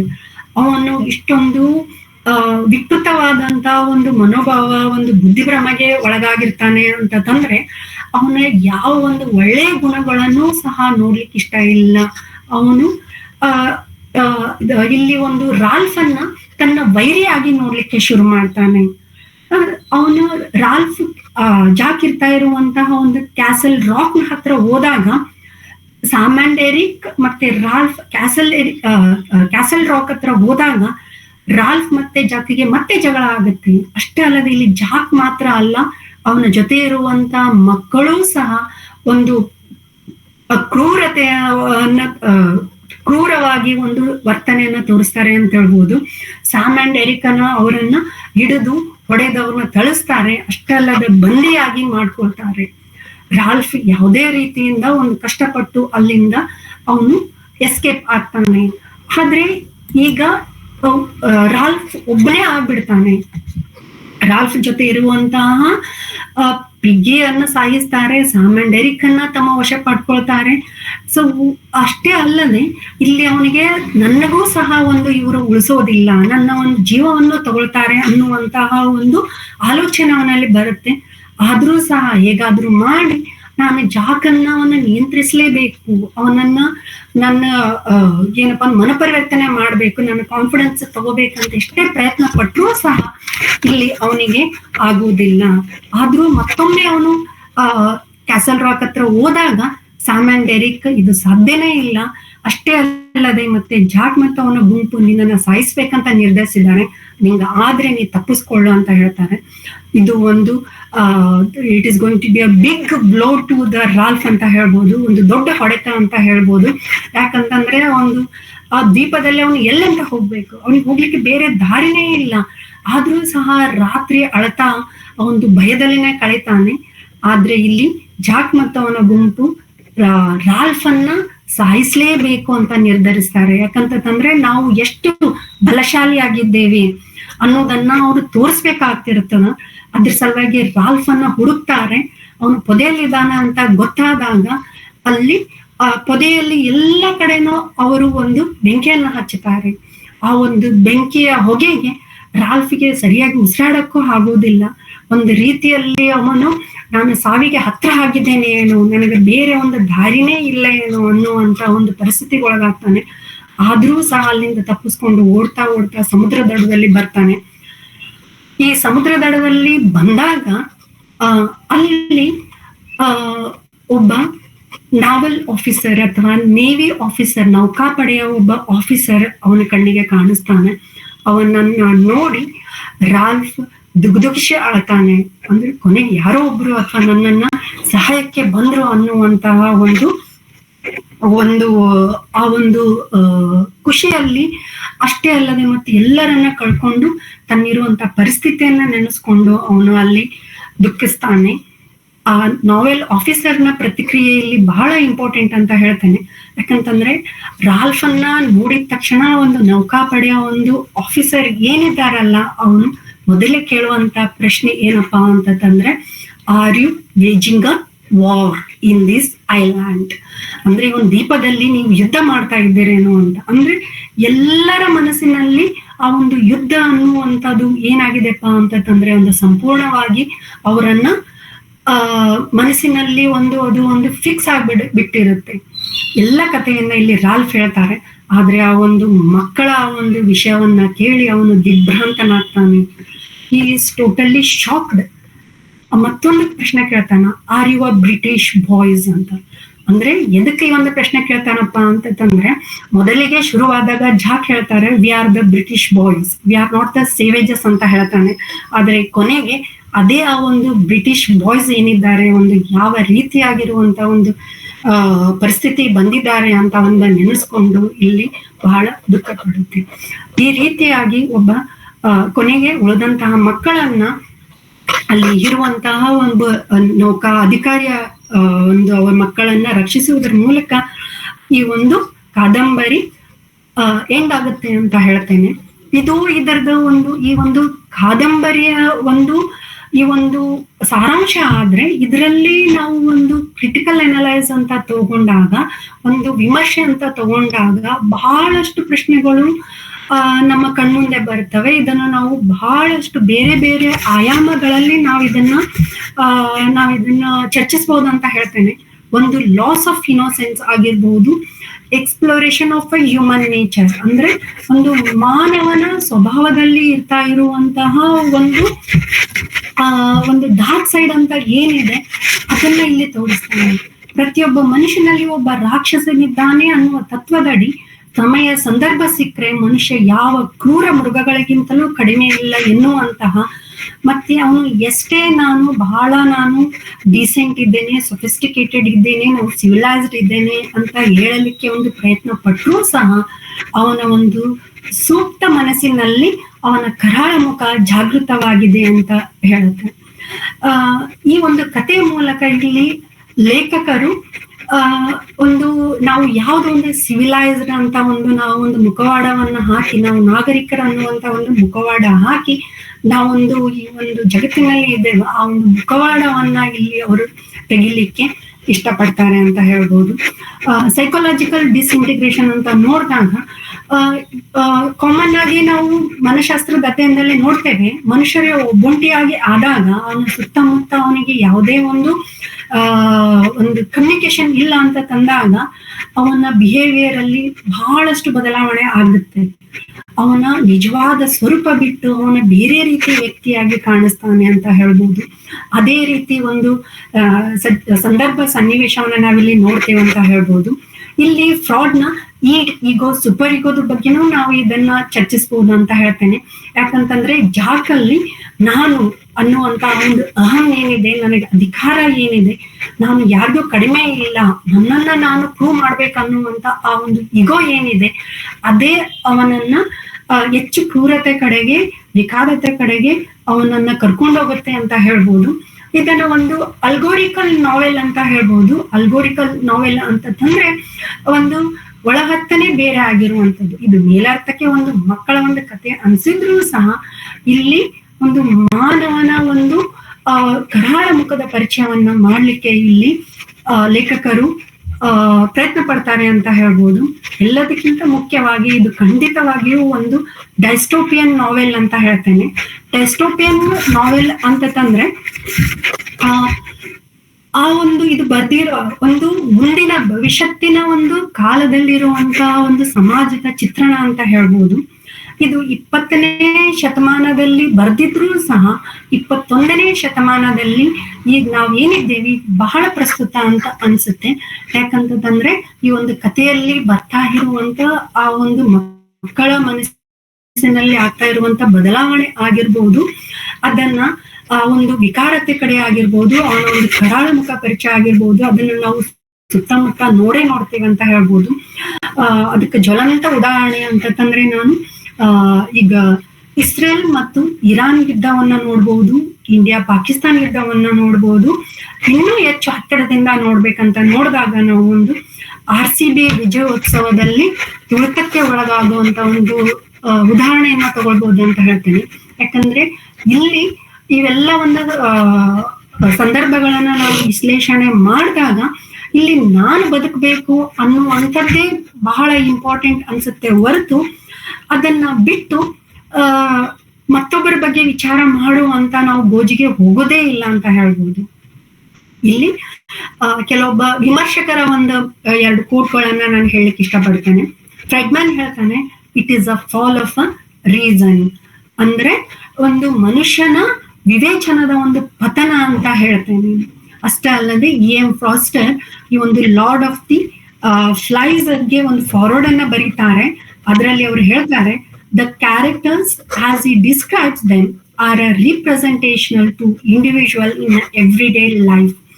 ಇಲ್ಲಿ ಬರುವಂತ ಕ್ಯಾರೆಕ್ಟರ್ಸ್ ಏನಿದಾವ ಅವು ನಮ್ಮ ನಿತ್ಯ ಜೀವನದಲ್ಲಿ ನಾವು ಕಂಡ್ಕೊಳ್ತೇವೆ ಅಂತ ಇಲ್ಲಿ ಇವರು ಅದನ್ನ ಹೇಳ್ತಾರೆ. ಇನ್ನು ಇಂಪಾರ್ಟೆಂಟ್ ಕೋರ್ಸ್ ಬಗ್ಗೆ ನೋಡ್ಬೇಕಪ್ಪ ಅಂತ ತಂದಾಗ ಇಲ್ಲಿ ಸಮಯದ ಅಭಾವದಿಂದ ನಾವೊಂದು 2 ಮಾತ್ರ ಇಲ್ಲಿ ಒಂದು ಡಿಸ್ಕಸ್ ಮಾಡ್ತೇನೆ. ಒಂದು ಬಹಳ ಒಂದು ಇಂಪಾರ್ಟೆಂಟ್ ಆಗಿರುವಂತಹ ಒಂದು ಕೊಟೇಶನ್ ನೋಡ್ತೇವೆ. What are we, humans or animals or ಸೇವೆಂಜಸ್? ನಾವು ಯಾರು ಅಂತ ಪ್ರತಿಯೊಬ್ಬರು ನಮ್ಮನ್ನೇ ನಾವು ಪ್ರಶ್ನಿಸಿಕೊಳ್ಳುವಂತ ಒಂದು ಪರಿಸ್ಥಿತಿ ಅಂತ ಹೇಳ್ತೀವಿ. ನಾವು ನಿಜವಾಗ್ಲೂ ನಾವು ಮನುಷ್ಯರ ಅಥವಾ ನಾವು ಪ್ರಾಣಿಗಳ ಅಥವಾ ನಾವು ಮೃಗಗಳ ಅಂತ ಹೇಳ್ತೇವೆ. ಇಲ್ಲಿ ಇಡೀ ಒಂದು ನಾವೆಲ್ ಅನ್ನ ಪೂರ್ತಿ ಇಲ್ಲಿ ನಮಗೆ ಒಂದು ಸೆಂಟೆನ್ಸ್ ಬಹಳ ಕಡೆ ಬರುತ್ತೆ. Kill the pig, cut her throat, spill her blood. ಇಷ್ಟೊಂದು ಒಂದು ರಕ್ತದಾಹ, ಒಂದು ಕ್ರೂರತೆಗೆ ಒಳಗಾಗಿರ್ತಾರಪ್ಪ ಅಂತಂದ್ರೆ ಜಾಕ್ ಮತ್ತು ಅವನ ಗುಂಪು ಪ್ರತಿ ಕ್ಷಣವೂ ಹೊಡಿಬಡಿ ಕಡಿ ಅನ್ನುವಂತ ಒಂದು ಪರಿಸ್ಥಿತಿಯಲ್ಲಿನೇ ಇರ್ತಾರಂತ ಹೇಳ್ಬೋದು. ಆದ್ರೆ ಇಲ್ಲಿ ಒಂದನ್ನ ಹೇಳ್ತಾ ಇದ್ದಾನೆ, ಇಡೀ ಒಂದು ಕಾದಂಬರಿಯಲ್ಲಿ ಬೀಸ್ಟ್ ಬಗ್ಗೆ ಬಹಳ ಮಾತಾಡ್ತಾ ಇದ್ವಿ ನಾವು. ಇಲ್ಲಿ ಬೀಸ್ಟ್ ಇದೆ ಅಂತ ಮಕ್ಕಳು ಹೆದರೋದಾಗಿರ್ಬೋದು, ನಂತರ ಬೀಸ್ಟ್ ಇಲ್ಲ ಅನ್ನೋದಾಗಿರ್ಬೋದು. ಆದ್ರೆ ಇಲ್ಲಿ ಒಂದು ಸೆಂಟೆನ್ಸ್ ಅನ್ನ ಹೇಳ್ತೇನೆ, maybe there is a beast, maybe it's only us. Beast ಅನ್ನೋದು ಏನಿದೆ, ಒಂದು ಕ್ರೂರ ಮೃಗ ಅಂತ ಏನಿದೆ, ಇದು ಎಲ್ಲೋ ಹೊರಗಡೆ ಇಲ್ಲ, ಇದು ನಮ್ಮಲ್ಲಿನೇ ಇದೆ ಅನ್ನುವಂತ ಒಂದು ನಾವೊಂದು ಕನ್ಕ್ಲೂಷನ್ಗೆ ಬರ್ತೇವೆ ಅಂತ ಹೇಳ್ತೇನೆ. ಯಾಕಂತಂದ್ರೆ ನಮ್ಮಲ್ಲೇ ಇರುವಂತ ಒಂದು ಕ್ರೂರತೆ ಇದು ಅಂತ ಹೇಳ್ದ, ಅದನ್ನ ನಾವು ಹೊರಗಡೆ ಎಲ್ಲ ಹುಡುಕ್ಲಿಕ್ಕೆ ಹೋಗ್ತೇವೆ, ಆದ್ರೆ ಇದು ಎಲ್ಲರ ನಡುವೆ ಇದೆ ಅಂತ. ಒಬ್ಬ ರಾಕ್ಷಸ ಏನಿದ್ದಾನೆ, ಪ್ರತಿಯೊಬ್ಬ ಮನುಷ್ಯನಲ್ಲೇನೂ ಇದ್ದಾನೆ ಅಂತ ಹೇಳ್ತೇನೆ. ಆದ್ರೆ ಇಲ್ಲಿ ನಾವು ಯಾವುದಕ್ಕೆ ಹೆಚ್ಚು ಇಂಪಾರ್ಟೆನ್ಸ್ ಕೊಡ್ತೇವೆ ಅನ್ನೋದು ಬಹಳ ಇಂಪಾರ್ಟೆಂಟ್. ಕೊನೆಯದಾಗಿ ಕನ್ಕ್ಲೂಡ್ ಮಾಡ್ಬೇಕಪ್ಪ ಅಂತಂದ್ರೆ, ಇಲ್ಲಿ ವಿಲಿಯಂ ಗೋಲ್ಡಿಂಗರ್ ಅವರ ಒಂದು ಇಂಟೆನ್ಷನ್ ಏನಿತ್ತಪ್ಪ ಅಂತ ನೋಡಿದಾಗ ಅವ್ರು ಹೇಳ್ತಾರೆ, how to begin to understand the people, human nature, to respect the others and to think with one's own mind rather than being sucked into a mob mentality. ನಾವು ಒಂದು ಗುಂಪುಗಾರಿಕೆಗೆ ಒಳಪಡದೆ ನಮ್ಮ ಒಂದು ವಿವೇಚನೆಯಿಂದ ವರ್ತನೆ ಮಾಡ್ಬೇಕನ್ನೋದನ್ನ ಇಲ್ಲಿ ಹೇಳ್ತಾರೆ. ಎಲ್ಲದಕ್ಕಿಂತ ಹೆಚ್ಚಾಗಿ ಕೊನೆಯದಾಗಿ ವಿಲಿಯಂ ಗೋಲ್ಡಿಂಗರ್ ಅವರು ಹೇಳಿರುವಂತ ನಮ್ಗೆ ಬಹಳ ಅವಶ್ಯಕತೆ ಇರೋದು ಯಾವ್ದಪ್ಪ ಅಂತಂದ್ರೆ, we need a more humanity, more care and more love. ಪ್ರತಿಯೊಬ್ಬ ಮನುಷ್ಯನಲ್ಲಿ ಒಳ್ಳೆ ಮತ್ತು ಕೆಟ್ಟ ಗುಣಗಳು ಇದ್ದೇ ಇರ್ತಾವೆ, ಆದ್ರೆ ನಾವು ಹೆಚ್ಚು ಮಾನವೀಯತೆ ಕಡೆಗೆ, ಮನುಷ್ಯತ್ವದ ಕಡೆಗೆ ಮತ್ತು ಹೆಚ್ಚು ಪ್ರೀತಿಯನ್ನ ತೋರಿಸೋದ ಕಡೆಗೆ ನಮ್ಮ ಒಲವನ್ನ ತೋರಿಸ್ಬೇಕಂತ ಹೇಳ್ತೇನೆ. ಕುವೆಂಪು ಅವರು ಹೇಳಿರೋ ಮಾತು ಇಲ್ಲಿ ಬಹಳ ನೆನಪಾಗುತ್ತೆ, ಏನಾದರೂ ಆಗು ನೀನು ಮೊದಲು ಮಾನವನಾಗು. ಇದು ಬಹಳ ಅವಶ್ಯಕತೆ ಇದೆ ಅಂತ ಹೇಳ್ತೇನೆ. ಈ ಒಂದು ಮಾತನ್ನ ಹೇಳಿ ನಾನು ನನ್ನ ಇವತ್ತಿನ ಒಂದು ಉಪನ್ಯಾಸಕ್ಕೆ ವಿರಾಮ ಕೊಡ್ತೇನೆ. ಡೊನ್ನೂರ್ ಸರ್ ಅವರು ತಮ್ಮ ಒಂದು ನುಡಿಗಳಿಂದ ಈ ಒಂದು ಉಪನ್ಯಾಸವನ್ನ ಪೂರ್ತಿ ಮಾಡ್ಬೇಕಂತ ಕೇಳ್ಕೊಳ್ತೇನೆ. ಧನ್ಯವಾದಗಳು ಮೇಡಮ್. ಈಗ ಅಧ್ಯಕ್ಷೀಯ ನುಡಿಗಳು ಪ್ರೊಫೆಸರ್ ಬಸವರಾಜ್ ಡೊನ್ನೂರ್, ಮಾನ್ಯ ನಿರ್ದೇಶಕರು, ಅಧ್ಯಯನಾಂಗ, ಕರ್ನಾಟಕ ಕೇಂದ್ರೀಯ ವಿಶ್ವವಿದ್ಯಾಲಯ ಕಲಬುರಗಿ. Sir please.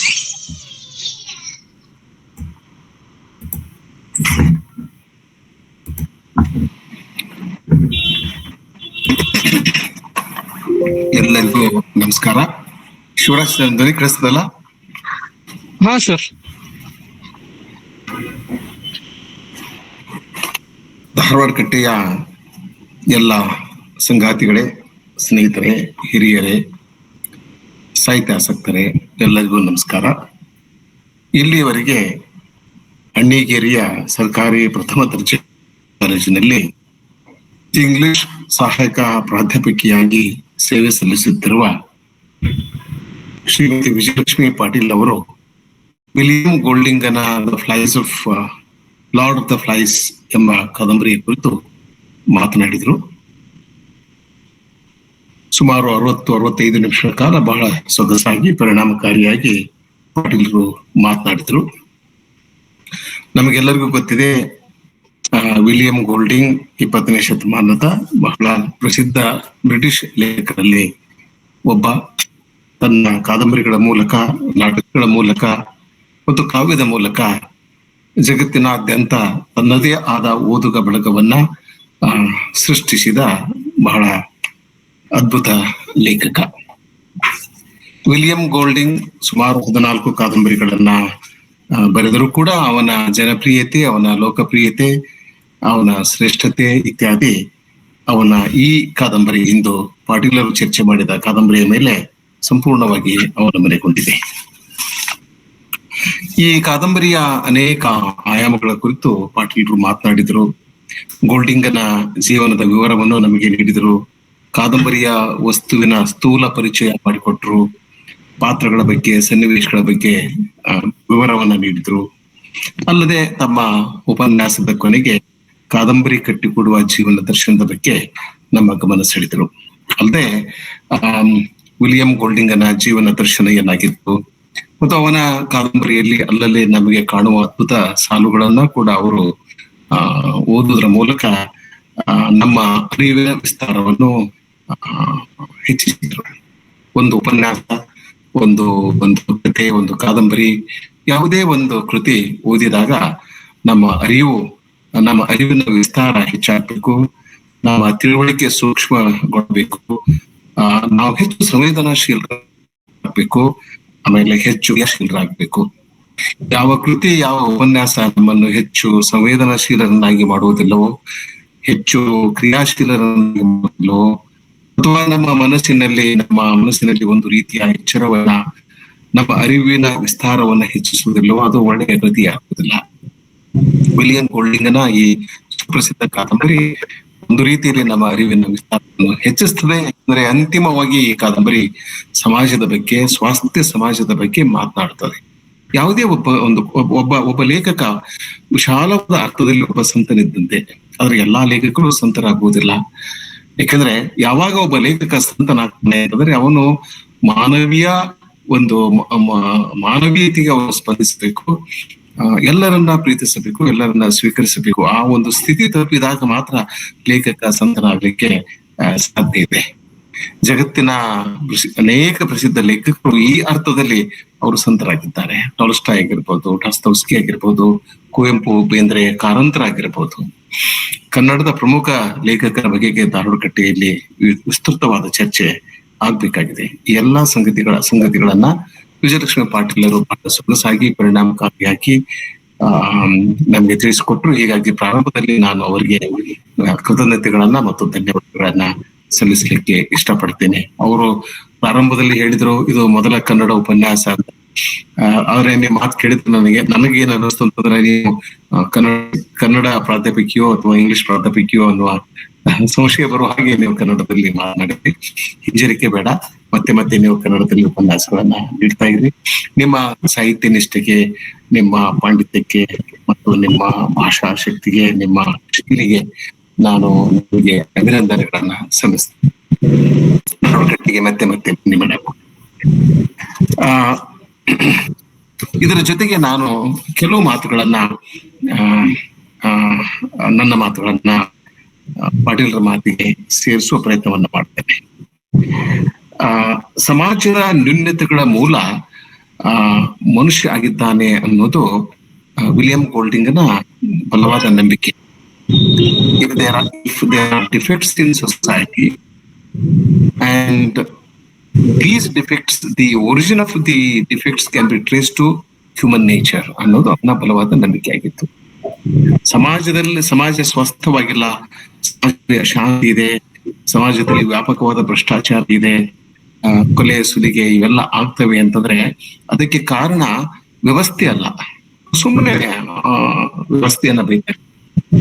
ವ್ಯವಸ್ಥೆ ಅಲ್ಲ. ಒಬ್ಬ ಮುಖ್ಯಮಂತ್ರಿಗೆ, ಒಬ್ಬ ಪ್ರಧಾನಮಂತ್ರಿಗೆ ಇಡೀ ದೇಶದ ಜನರ ಸ್ವಭಾವನ ತಿದ್ದಲಿಕ್ಕೆ ಆಗೋದಿಲ್ಲ.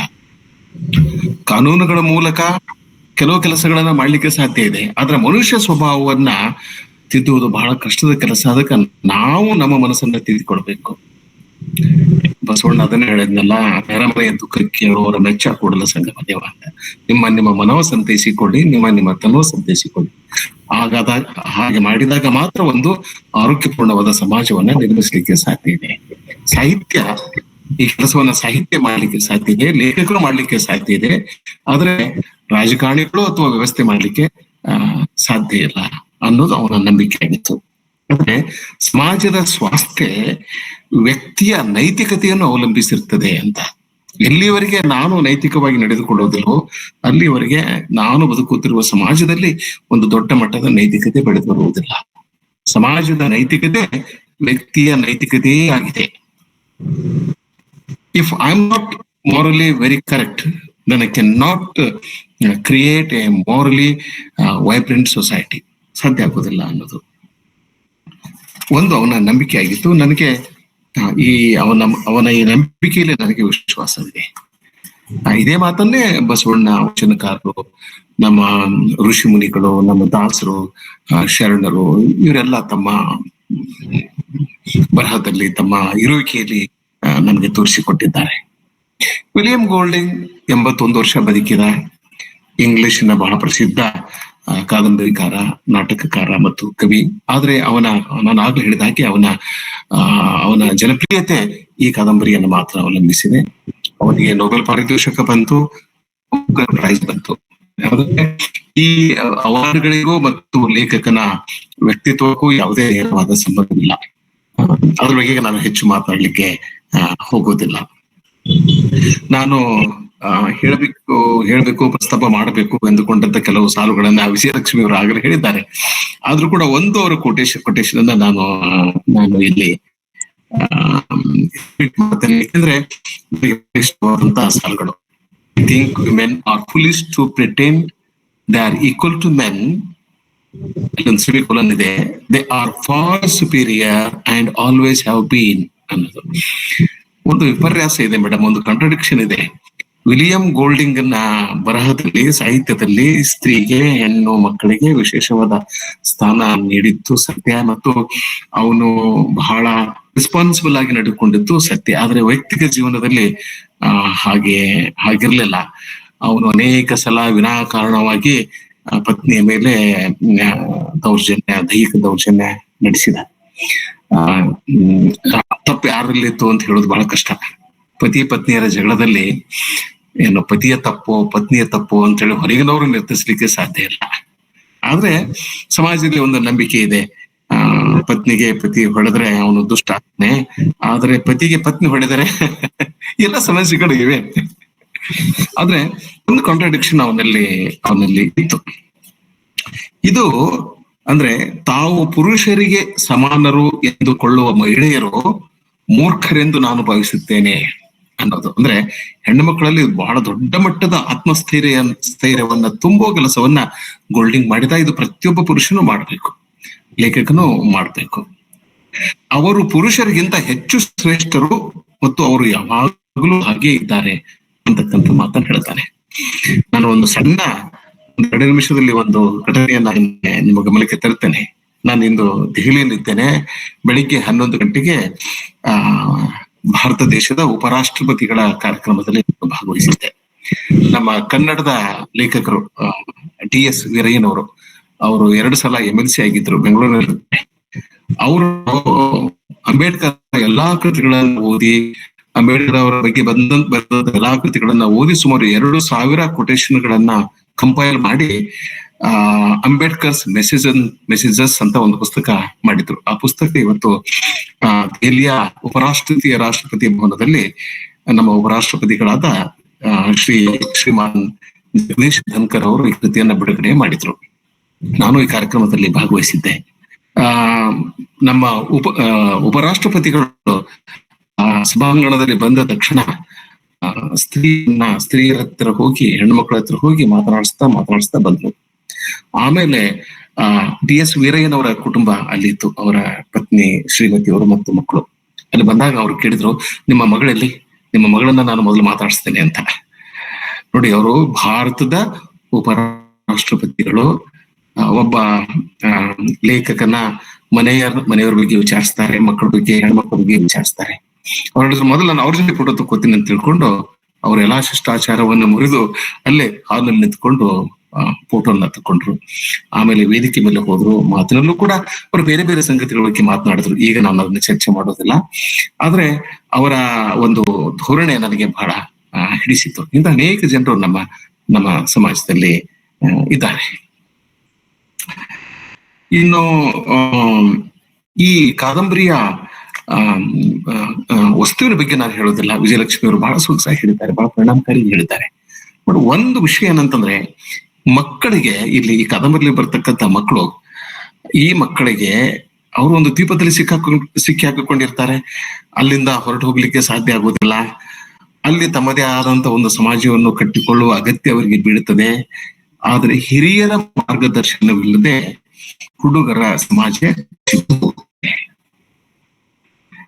ಇದನ್ನ ತರುಣರು, ಪ್ರಮುಖವಾಗಿ ಇದನ್ನ ಅರ್ಥ ಮಾಡ್ಕೋಬೇಕು. ತಾರುಣ್ಯದಲ್ಲಿ ನಾವು ಹಿರಿಯರ ಮಾರ್ಗದರ್ಶನವನ್ನ ಪಾಲನೆ ಮಾಡೋದಿಲ್ಲ. ಯಾರಾದ್ರೂ ಬುದ್ಧಿವಾದ ಹೇಳ್ತಾರೆ ಅಂತಾರೆ, ತಾಯಿ ಅವನ ಮನೆಯಿಂದ ಹೊರಗೆ ಹೋಗ್ಬಿಟ್ಟಿರ್ತಾನೆ, ಅಥವಾ ತಂದೆ ಹೇಳಿದಾಗ ಅಷ್ಟೊತ್ತಿಗೆ ಹೊರಗೆ ಹೋಗ್ಬಿಟ್ಟಿರ್ತಾನೆ. ಆದ್ರೆ ಒಂದು ಮಾತು ನಿಜ, ಮಕ್ಕಳು ಕಡ್ಡಾಯವಾಗಿ ಅಗತ್ಯವಾಗಿ ತಂದೆ ತಾಯಿಗಳ ಮಾತುಗಳನ್ನ ಕೇಳಬೇಕು. ಯಾಕಂದ್ರೆ ಮಕ್ಕಳ ಉದ್ಧಾರವನ್ನ, ಮಕ್ಕಳ ಅಭ್ಯುದಯವನ್ನ ಬಯಸುವವರು ತಂದೆ ಮತ್ತು ತಾಯಿಗಳು. ಬೇರೆ ಯಾರೇ ಯಾವುದೇ ಸಹಾಯ ಮಾಡಿದ್ರೆ ಅದು ಋಣ ಆಗ್ತದೆ, ತಂದೆ ತಾಯಿಗಳದಾಗೋದಿಲ್ಲ. ಆದ್ರೆ ತಾರುಣ್ಯದಲ್ಲಿ ಮಕ್ಕಳು ತಂದೆ ತಾಯಿಗಳ ಮಾತುಗಳನ್ನ ಕೇಳಿಸಿಕೊಳ್ಳುವುದಿಲ್ಲ. ಅವ್ರಿಗೆ ಮುಖ್ಯವಾಗಿ ಕಾದಂಬರಿಯನ್ನ ಓದ್ಬೇಕು. ಈ ಸಮಾಜ ಯಾಕೆ ಕುಸಿತದೆ ಅಂತಂದ್ರೆ ಅವ್ರ ಹಿರಿಯರ ಮಾತುಗಳನ್ನ, ಹಿರಿಯರೇ ಇರೋದಿಲ್ಲ, ಅಲ್ಲಿ ಮಾರ್ಗದರ್ಶನ ನೀಡಲಿಕ್ಕೆ ಹಿರಿಯರೇ ಇರೋದಿಲ್ಲ.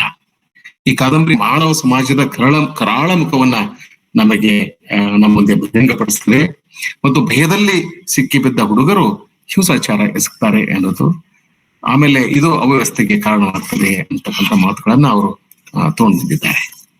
ಇನ್ನೊಂದು 2 ವಿಚಾರಗಳನ್ನ ಹೇಳಿ ನನ್ನ ಮಾತಿಗೆ ವಿದಾಯ ನೀಡ್ತೀನಿ. 7:30ಕ್ಕೆ ನಾನು ಇನ್ನೊಂದು ಆನ್ಲೈನ್ ಮೀಟಿಂಗ್ ಸೇರ್ಬೇಕಾಗಿರೋದ್ರಿಂದ 2-3 ನಿಮಿಷಗಳಲ್ಲಿ ನನ್ನ ಮಾತನ್ನ ನಾನು ಮುಗಿಸ್ತೇನೆ. ನೀವು ಪಾಟೀಲ್ರೊಂದಿಗೆ ಸಂವಾದ ಮತ್ತು ಚರ್ಚೆಯನ್ನ ಮುಂದುವರಿಸಬಹುದು.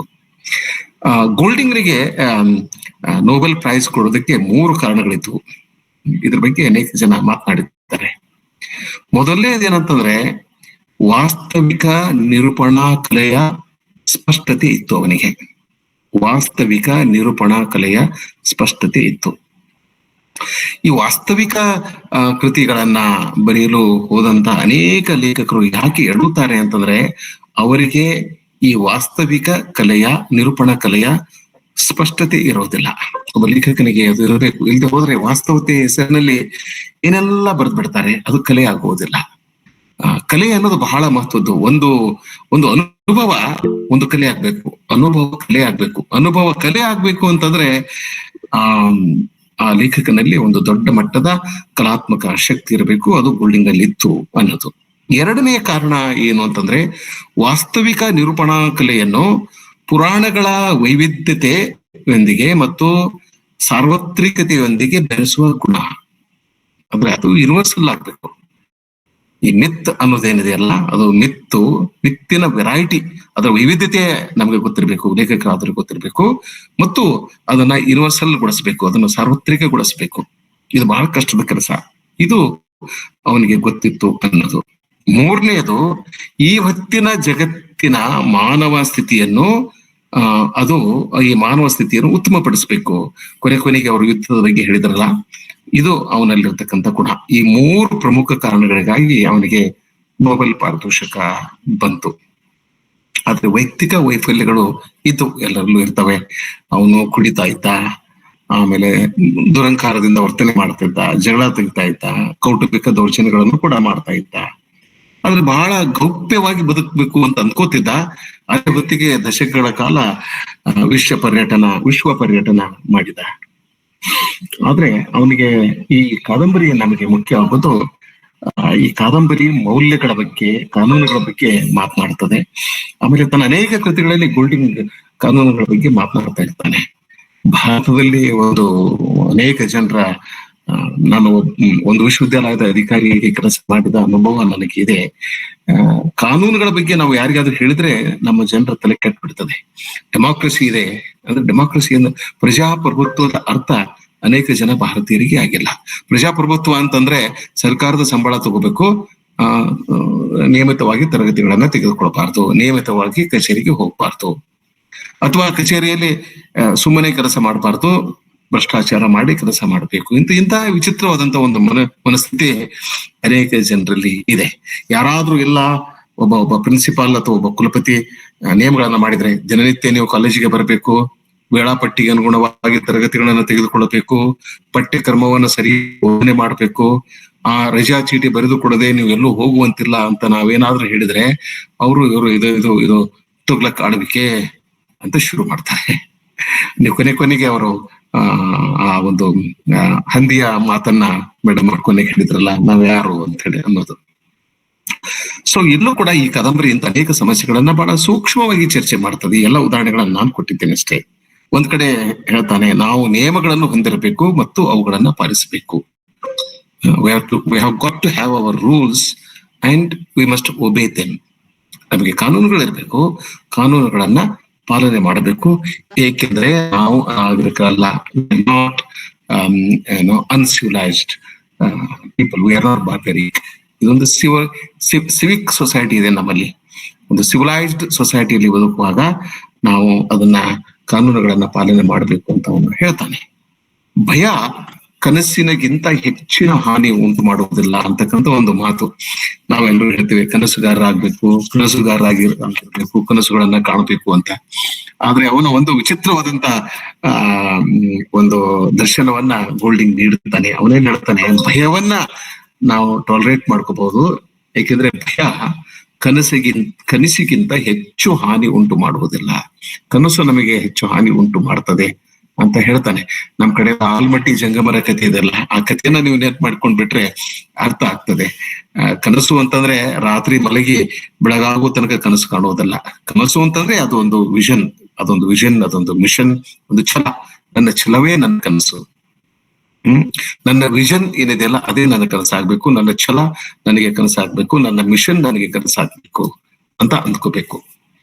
ಇಲ್ಲದೆ ಹೋದ್ರೆ ಆ ಕನಸು, ಆಲಮಟ್ಟಿ ಜಂಗಮರ ಕನಸು ನಮಗೆ ದೊಡ್ಡ ಮಟ್ಟದ ಹಾನಿಯನ್ನ ಉಂಟು ಮಾಡ್ತದೆ ಅಂತ ಹೇಳ್ತಾನೆ. ದಯವಿಟ್ಟು ಈ ಕಾದಂಬರಿಯನ್ನ ಓದ್ರಿ. It is written in simple, plain, direct English. ಬಹಳ ಕಷ್ಟಪಡಬೇಕಾಗಿಲ್ಲ. ಅದರ ಸಾಫ್ಟ್ ಕಾಪಿ ಇದರಲ್ಲಿ ಗೂಗಲ್ದಲ್ಲಿ ಇದೆ. ನಾನು ವಿಜಯಲಕ್ಷ್ಮಿ ಅವರಿಗೆ ಶೇರ್ ಮಾಡಿದ್ದೇನೆ. ನೀವು ಧಾರವಾಡಕಟ್ಟೆಯಲ್ಲಿ ಶಿವರಾಜ್ ನಾವು ಇಂಥ ಕಾದಂಬರಿಗಳನ್ನ ನೀವು ಹಾಕ್ತಾ ಇರ್ರಿ, ಜನರು ಅದನ್ನ ಓದ್ಲಿ. ಇಷ್ಟು ಮಾತುಗಳು ಈ ಸಂದರ್ಭದಲ್ಲಿ ಸಾಕು. ಮತ್ತೆ ನಾವು ಗುರುವಾರ ಭೇಟಿ ಆಗೋಣ. ಪ್ರತಿ ಗುರುವಾರ ಭೇಟಿ ಆಗ್ತಾ ಇದ್ದೇವೆ, ಪ್ರತಿ ಶನಿವಾರ ಭೇಟಿ ಆಗ್ತಾ ಇದ್ದೇವೆ. ಜುಲೈದಲ್ಲಿ, ಆಗಸ್ಟ್ದಲ್ಲಿ ಮತ್ತು ಜುಲೈದಲ್ಲಿ ಧಾರವಾಡದಲ್ಲಿ 2 ಆಫ್ಲೈನ್ ಕಾರ್ಯಕ್ರಮಗಳು ಜರುಗ್ತಾ ಇವೆ. ಎಲ್ಲ ಕಾರ್ಯಕ್ರಮಗಳಿಗೆ ಬನ್ನಿ. ಧಾರವಾಡ ಕಟ್ಟೆ ಏನೇ ಹೀರಿ ಎಂಬ ಮಾತನ್ನ ಹೇಳಿ ಮತ್ತೊಮ್ಮೆ ಎಲ್ಲರಿಗೂ ವಂದಿಸಿ ನನ್ನ ಮಾತುಗಳನ್ನು ಮುಗಿಸ್ತೇನೆ. ಶುಭವಾಗಲಿ. ನಮಸ್ಕಾರ. ಧನ್ಯವಾದಗಳು ಸರ್. ಈಗ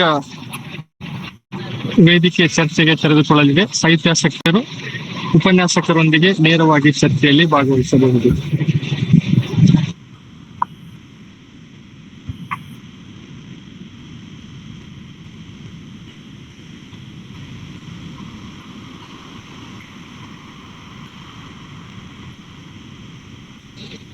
ತಮ್ಮ ಪ್ರಶ್ನೆಗಳು ಅಥವಾ ಅಭಿಪ್ರಾಯಗಳನ್ನು ನಮ್ಮ ಆಡಿಯೋವನ್ನು ಅನ್ಮ್ಯೂಟ್ ಮಾಡುವುದರ ಮೂಲಕ ವ್ಯಕ್ತಪಡಿಸಬಹುದು.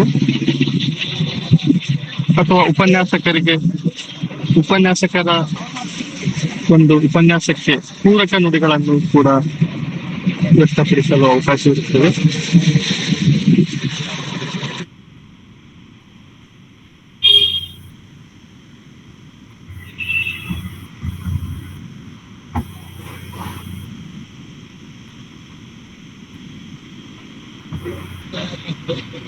ನಾವು ಈಗ ಕಾರ್ಯಕ್ರಮದ ಕೊನೆಯ ಘಟ್ಟದಲ್ಲಿದ್ದೇವೆ.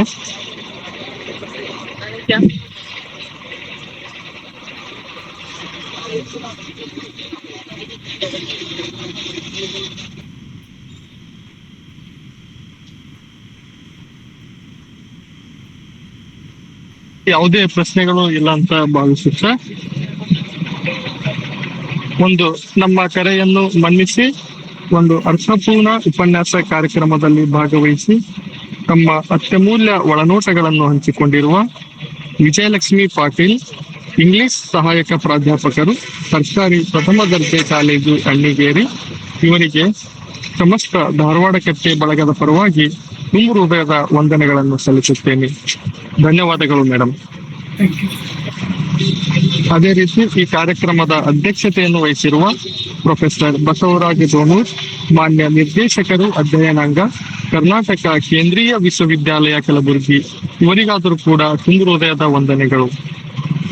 ಅದೇ ರೀತಿ ಇವತ್ತಿನ ಈ ಒಂದು ಸುಮಧುರ ಸಾಹಿತ್ಯ ಸಂಜೆಗೆ ಸಾಕ್ಷಿಯಾಗಿರುವ ಎಲ್ಲ ಹಿರಿಯರಿಗೂ ಮತ್ತು ಎಲ್ಲ ಸಾಹಿತ್ಯಾಸಕ್ತರಿಗೂ, ಮಾಧ್ಯಮ ಸ್ನೇಹಿತರಿಗೂ ಹಾಗೂ ಧಾರವಾಡದ ಎಲ್ಲ ಪದಾಧಿಕಾರಿಗಳಿಗೂ ಕೂಡ ತುಂಬು ಹೃದಯದ ವಂದನೆಗಳನ್ನು ಸಲ್ಲಿಸುತ್ತೇನೆ.